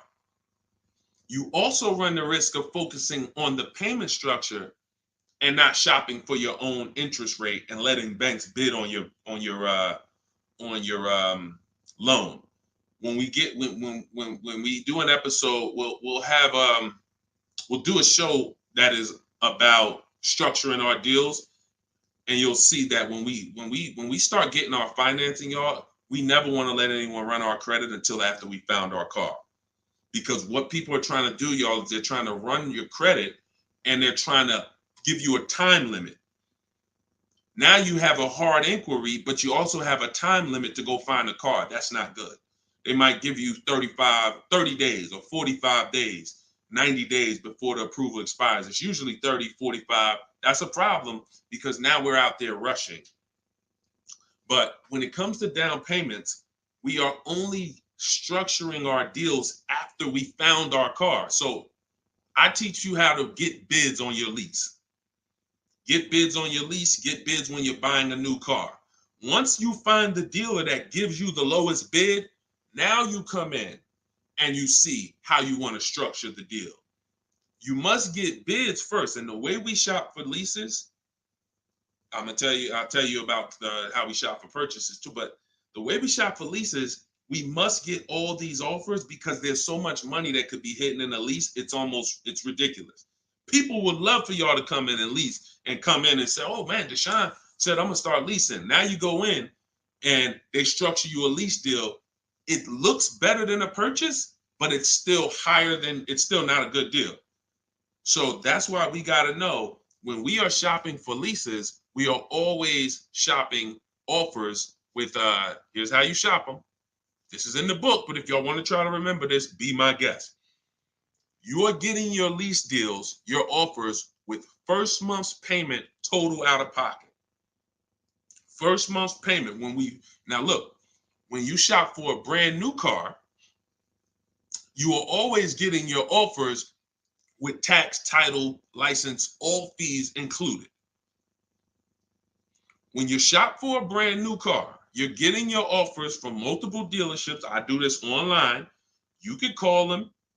I would suggest you do it my way. But if you want to call them, you can talk to a sales manager and you say, hey, I got this car. I'm looking to see if you got something similar, but I need an offer with all taxes, fees, everything included.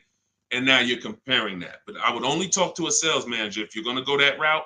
Again, in my book, I teach you the scripts. I got the emails that we use to do this because you want to use my words. But if you're not going to use what's in the book, you should be calling and asking for a sales manager and just give them an opportunity to beat the quote. That's a manual way to do it, but it's still better than you going back and forth with one dealer.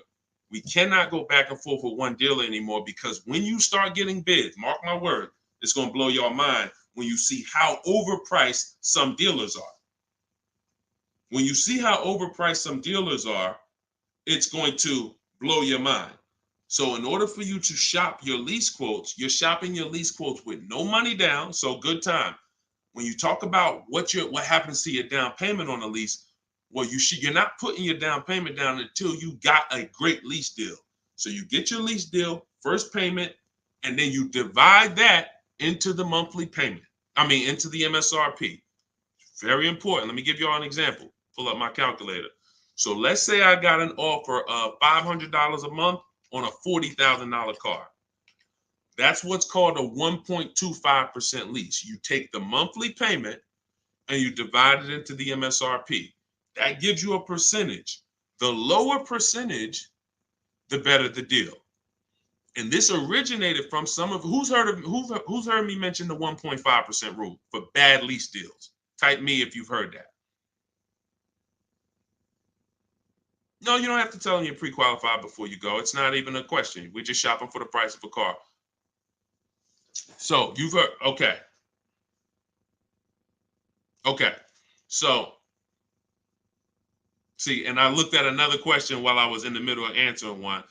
So, wait, we were talking about lease quotes. We were talking about, okay, that's right. The 1.5% rule. So when y'all hear me mention the 1.5% rule, I'm telling y'all, again, it goes back to the fact the lease, the name of the game with a lease is how much can I pay for a car over 3 years that I'm giving back? The lower, the better. So since the beginning of time, people who got great lease deals knew about the 1% rule. The 1% rule said, if I buy a car, if my lease payment is 1% of the MSRP or below, it's a steal.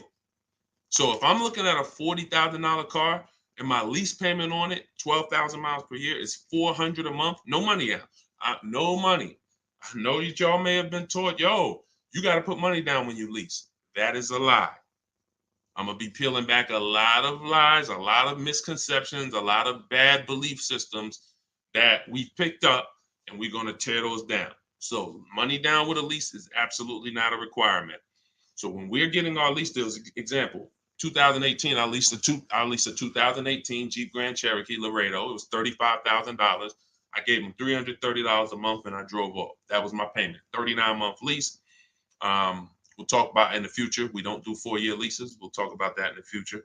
But that's the 1% rule. 1%. Now look at that. Think about value, y'all. You drive off the lot in a brand new $35,000 car and you're paying $330 a month. That's under 1%. So these are steals. I call these steals. You ever see a lease deal like that? It's not a deal. It's a steal. Now, in order to get that type of deal, you need a great lease program. So we can't. So it's not just like, oh, every car has a 1% deal. No, if they don't have a ton of rebates, if they don't have a good residual value, if they don't have a good rate, then it's not going to happen. But in the long run, we can't control that. All we can control is how we're going to shop. And the way we shop is get your first month's payment. Is you tell every dealer, give me a quote with first month's payment and put all the taxes and all the fees into the monthly payment. And then you let me know what that is. And you have to know the MSRP because you divide that monthly payment into the MSRP And that's going to tell you the percentage. If you see 1.35, 1.45, 1, these are good deals, really good deals. We still need to compare, because I got people who are getting, look, if we don't compare, you could be in trouble. You don't want to just take a deal. There are people who think, oh, I thought a 1.25 was a great deal, and then I end up getting 1.1. You know, so we can't ever assume what's a great deal. We just have to know what a bad deal is. That's over 1.5%. They got me on one of my last leads. Listen, good time. Don't feel bad, man. It is something a lot of people are going to discover the more you work with me, that you have overpaid. But there's been no one to tell you. So there's been no one to tell you. So 1% still, 1% 5 is the max. Exactly, K-Dub. That's the exact formula and ratios we use for measuring great lease deals. 1% or lower is a steal. Between 1% and 1.5 is a deal. That's great value compared to purchasing. So when someone drives off the lot with a great value lease, 1.25, anything under 1.5, they're paying less than someone who purchased. They're paying less than someone who purchased. Once you get above 1.5, you're now going close to spending the same amount as the person who bought the vehicle, which we don't want, which we can't do. We eliminate the benefits of leasing. And some lease programs y'all are going to see are bad. You shop multiple offers and the lease programs are bad. We can't get those leases. I will never co-sign, because leasing is a value play. I will never co-sign you getting a car because you like the car a lot and overpaying for a lease, because the lease program is bad. Sometimes, I want a Range Rover Velar. The lease program is bad. All right, well, I'm going to go get a Genesis GV870. And then, maybe in 3 years, the Range Rover lease program will be good. But right now, I'm not going to do it, because no one loves a car that they're leasing. You always just like it. If you're leasing, you're switching cars every 3 years. You don't love anything. When you love a car, you buy it, you keep the thing 10 years. That's love. But typically, a person who's not keeping their car long term, you get, you 3 years, you're like, okay, I could get another car. 5 years, people who buy cars to keep, they don't think like that. Like, they ain't even looking for a reason to get rid of it until, transmission goes out. And then I always joke, because as a keeper, what do you do when the transmission goes out? If anybody on here has bought their cars and kept them till the wheels fall off, when the transmission goes out, what do you do? What do you do? See, you're not a keeper. You're not buying a car to be a keeper. That transmission go out, you ready to get rid of it. You ready to get rid of it. Look, a lot of people are like, no, I go fix it. I go get another transmission. Exactly. All right, let's keep the questions moving. Welcome to the people who just jumped on. Happy to have you. If you're enjoying the broadcast, could you please make sure you are subscribed to us on YouTube? That's where we're going to be able to share, really, when we get into, which is coming very soon, I'm going to be sharing visuals for y'all to see. Just sharing a variety of things, websites that we use, things you want to stay away from, website, like, all in my book. But in time, you're going to want to see it on YouTube, because you might not be able to see it on Instagram or TikTok. What's the MSRP equivalent for used cars? F Broncos asked.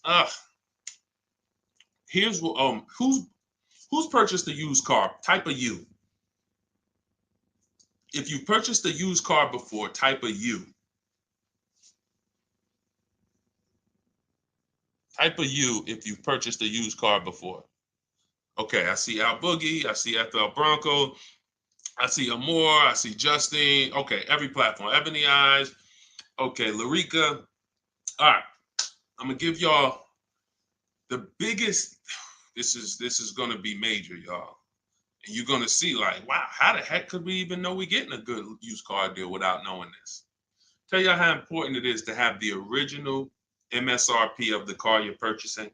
So I have a 2020 Infiniti QX 60 truck. I bought it a year ago.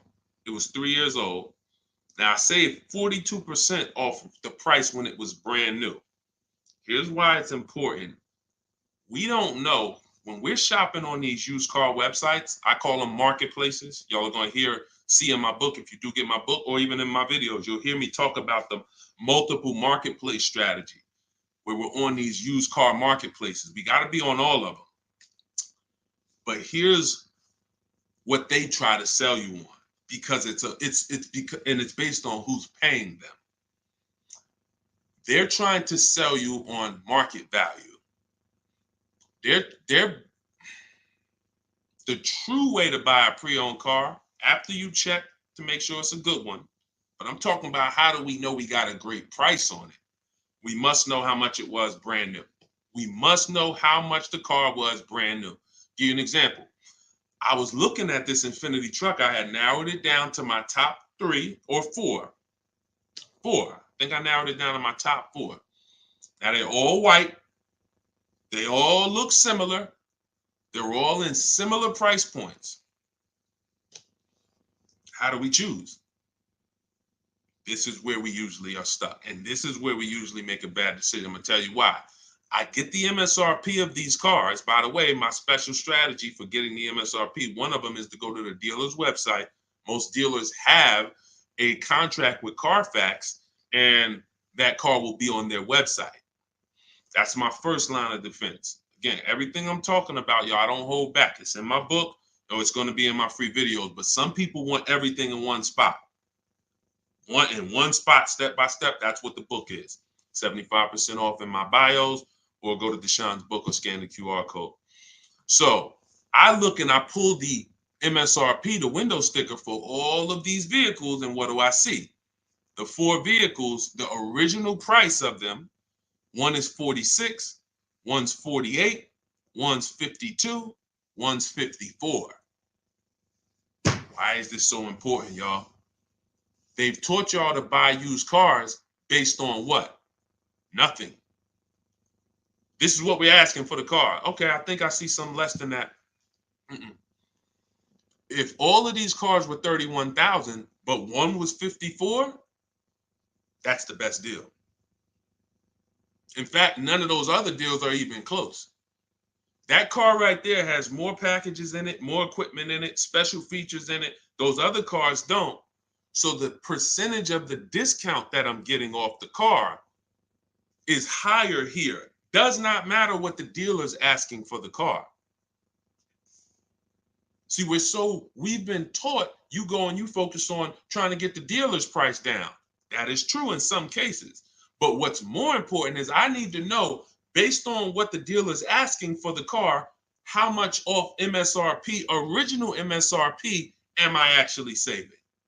Is it 30%? Is it 40%? Because I might look at this car here, and yeah, they might be asking $1,000 less for it, but the original equipment in that car is $5,000 less equipment.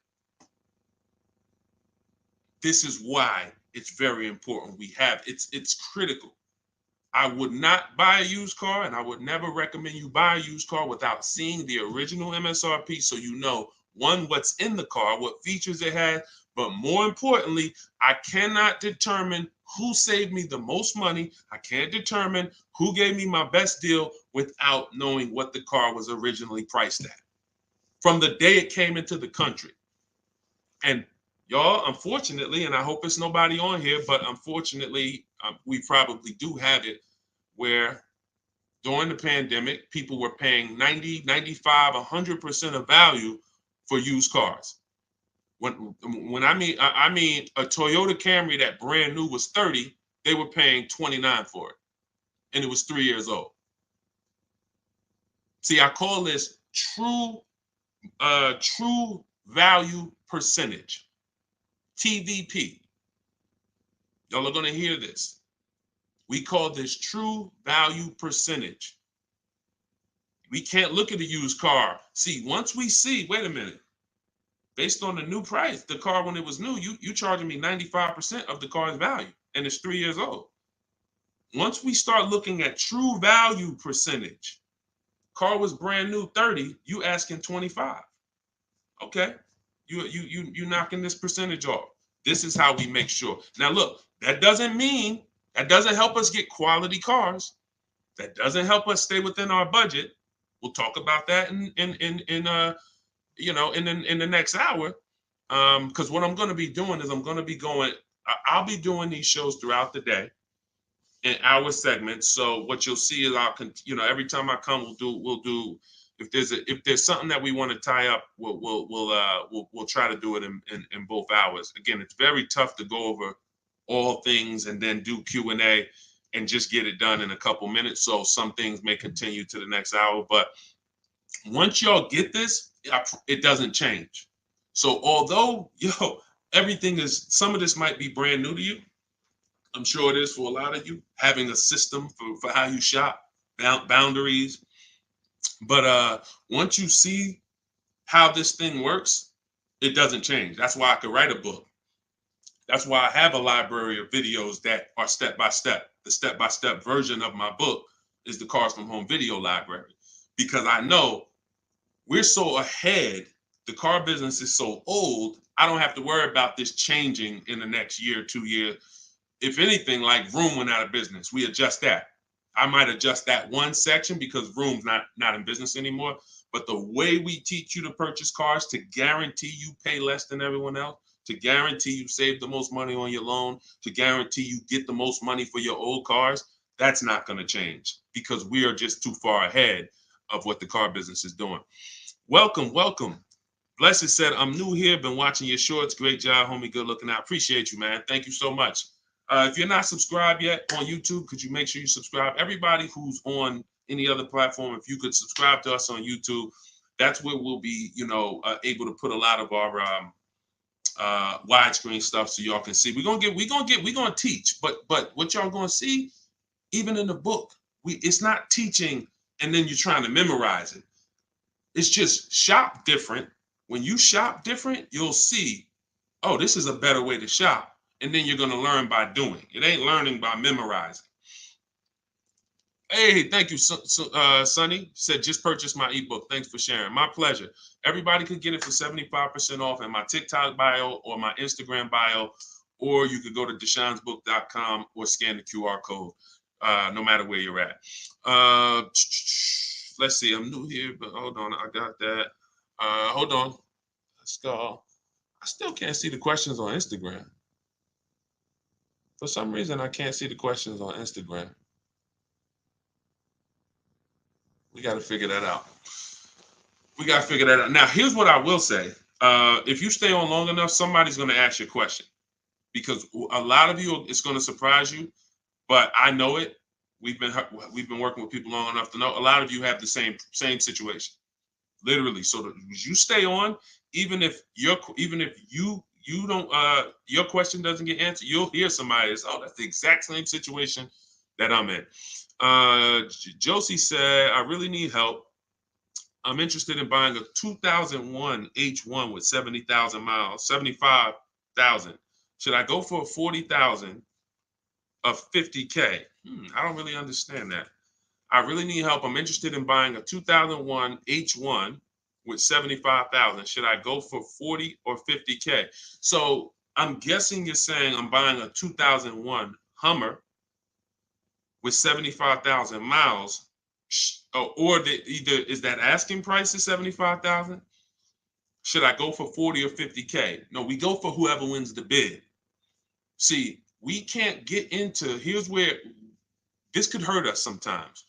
You know what we do? We save a certain amount off the price of a car, and then we want to carry it to our next deal and say, well, we should save the same amount on this car. No, because we don't know what the programs were that allowed us to save 7,000 off that car. And I'm talking about new. Pre-owned cars, this is different. Pre-owned cars, you go to the market and you see who has the lowest car for the money. So we're not going local. It's two favorite words, y'all. And some of you, let me see who's been with me for a minute. See if anybody knows. What's my two favorite words when it comes to saving money? And again, I haven't been live and we haven't done this in a does anyone remember favorite words? Y'all wouldn't know on YouTube, I don't think, unless I used to say this a lot on TikTok. Oh, Alicia said they got kicked out of Instagram. Okay, so come on over to TikTok. All right, it still says we got a lot of people on Instagram, but that's good to know. Okay, we'll check that out. Does anybody remember my two favorite? All right. Anyway, I'm gonna tell y'all, and now y'all will know this going forward. And I want these to be your two favorite words: multiple offers. Multiple offers. Very important. When I tell you, when you make multiple offers your two favorite words, you are going to save so much money. It's crazy. So I'm not buying something and there's only one of them out there. I don't have anything to compare it to. That'd be like me walking into the grocery store and I want chips. I really want some barbecue chips. And I go into the aisle and it's only one brand of barbecue chips. Wise Barbecue is the whole store. Now, I don't know if they're charging me a good price because I don't have anything to compare it to. They might say, oh, bag of chips, $4.99. Is that good or not? Well, we don't know. But when I see all the other options, same thing with spaghetti sauce. I need to see all the options. Same thing if some of y'all were buying a TV. If you had to buy a TV right now, if you had to buy a daggone 100-inch TV, are you worried about overpaying for it in this day and age? No, because you know, man, I'm going to go to Amazon, I'm going to go to Best Buy, I'm going to go on this Walmart.com, and by the time I see some options and see what they pricing at, I'm going to be able to choose the best one in 10, 15, 20 minutes, right? That's what comes through. That's price confidence. That's called price confidence. And the only way to have price confidence, to eliminate that feeling of, oh, did I overpay? You think I paid too much for this? Is to learn multiple offers, multiple options. So what you should be doing, Josie, is looking at so many H1s, wherever they are, that I know I'm not going to overpay because I see them all. I see where the price, and I'm going to teach y'all, this is in the book, and I'll teach y'all in my video. We set up accounts when we're shopping for a new car, because once we know where the prices are, we want to be alerted every new car that pops up. Every single used car that pops up, you want to get alert on it. You want that thing coming to your email the minute they post it, because everybody else is not going to be able to move on it because it's too fast. They need time. They need to, oh, let me see it. Okay. But if you know the used car market, like I'm going to teach you, if you know the low prices on this car is 40, the high prices is 55. Soon as that one pops up at 41, you don't have to hesitate. Speed is what gets people deals a lot of times, y'all.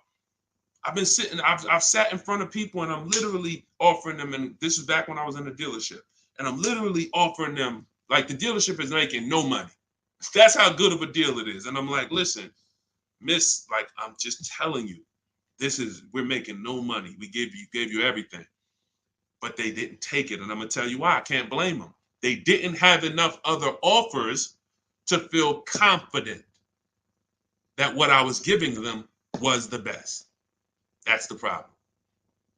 So in order to have price guarantee, price assurance, for us to know that we are paying less than everyone else, we have to see multiple offers. And then in order for us to guarantee that we have not, that's just what it is. Price assurance comes through multiple offers. And then we have to get a quality vehicle. Okay. So all of this I will teach.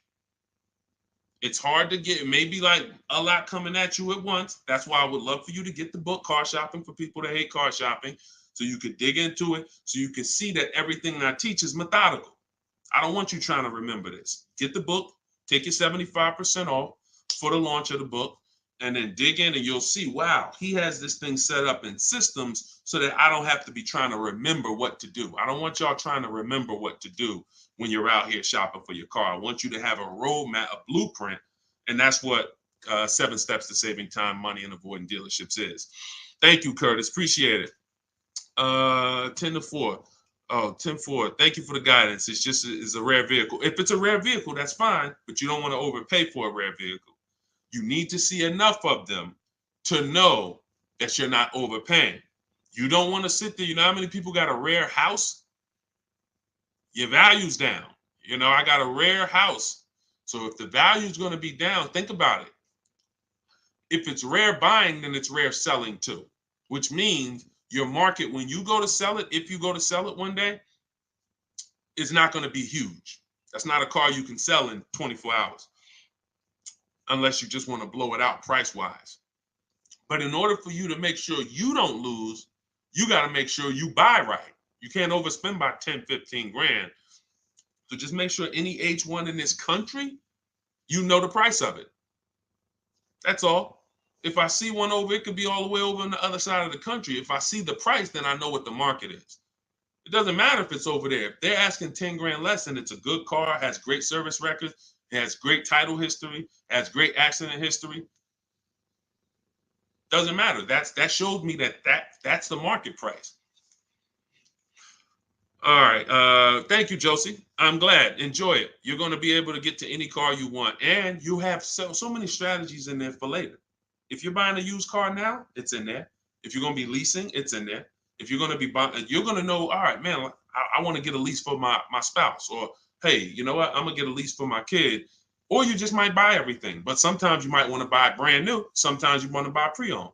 It's all in there. Different strategies for how you get to below market deals on each one. Uncle John said, who currently has the best lease program? It's no way to tell. Unfortunately, there's no way to tell. You cannot shop. That's the bad part. That's why when we shop, y'all, it takes us about 45 minutes to an hour to find out where the market is on a car, what the best offer is. Once you get good, like I said, if you're doing it the slow way, you could call sales managers. You get one lease price, and then you call a sales manager and see if they can match it or beat it. Or beat it rather. But if you want to do it the fast way, I go through the websites. I contact the dealers through the websites, tell them exactly what I want. We do this for 25 dealers. And then you use my scripts of telling them what you want by email, getting the quotes.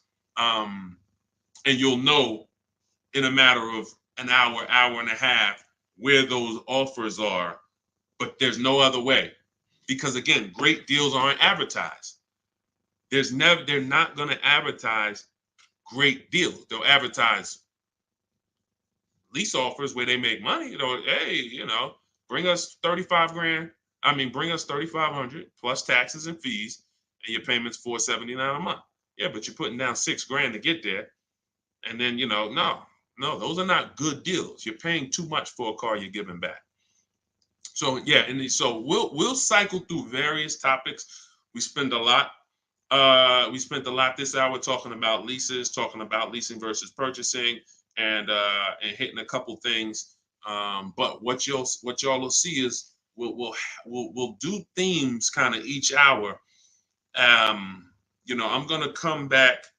I'm gonna come back for the next hour, and we'll probably still stay on it, but we'll be able to get through more questions. Because as y'all can see, some of these questions require a little bit more deeper answer, just as if you were purchasing a house. I know they've made it seem like, oh, well, let's just ask a simple question and then let's just, it should be a super simple answer. Not when we're purchasing houses, right? It's never simple when we're purchasing houses, when we're getting mortgages, when we're investing. Why would it be simple when we're buying $20,000 to $50,000 to $100,000 vehicles that depreciate, that lose us money whether we drive them or not?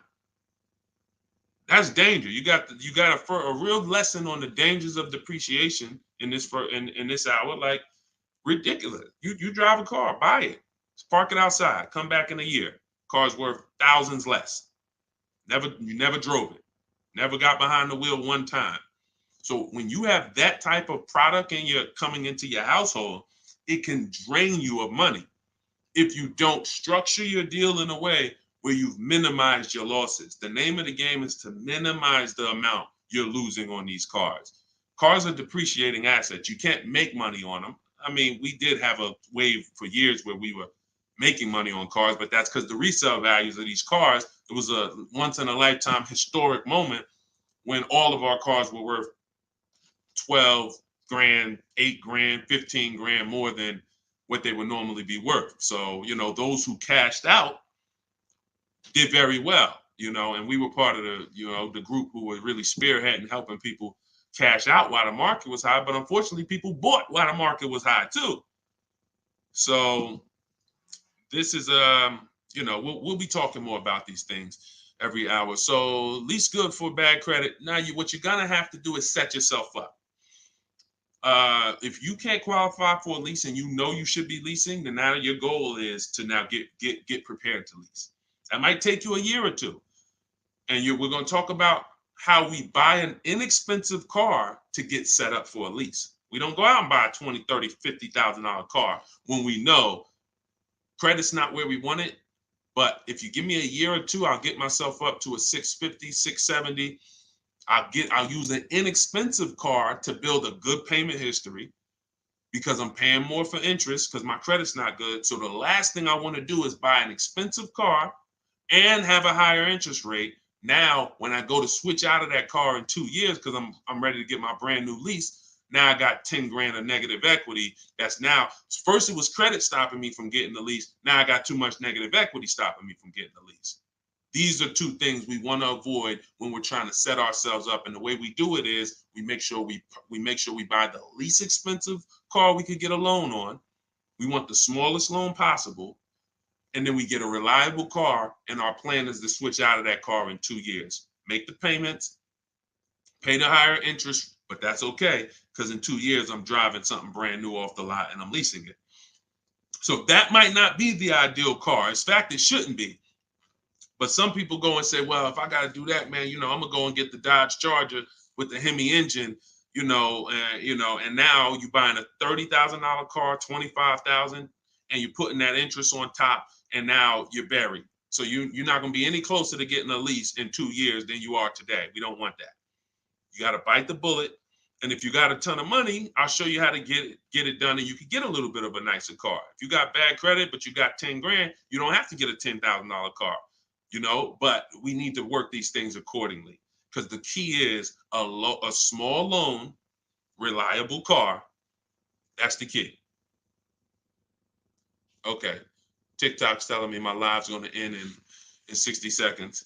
Okay, so we will be back. Y'all are going to see, like, this is going to be what we do, especially during the book launch. My new digital book, Car Shopping for People That Hate Car Shopping, has everything in it I teach. Y'all know from my videos on social media, I don't hold back information. But if you want everything in one place, in a step-by-step written format, this is where you get it. It's called Car Shopping for People That Hate Car Shopping.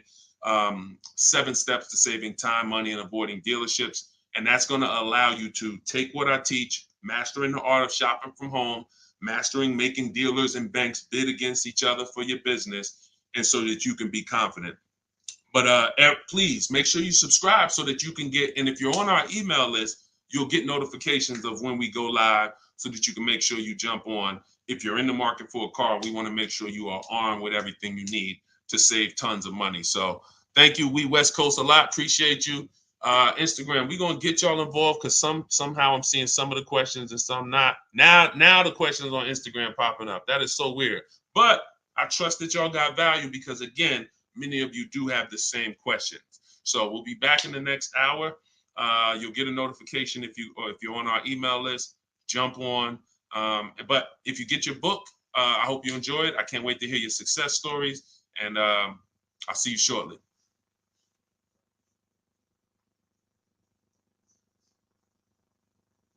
Oh, and if you need the book, it's in my TikTok bio. Some people are saying, where do I get the book? It's in my TikTok bio. Click the picture. It's in my Instagram bio. Go to the bio. Click the picture. If you're watching on or you could go to deshonsbook.com, or you can scan the QR code depending on where you're watching. So, all right. See y'all soon.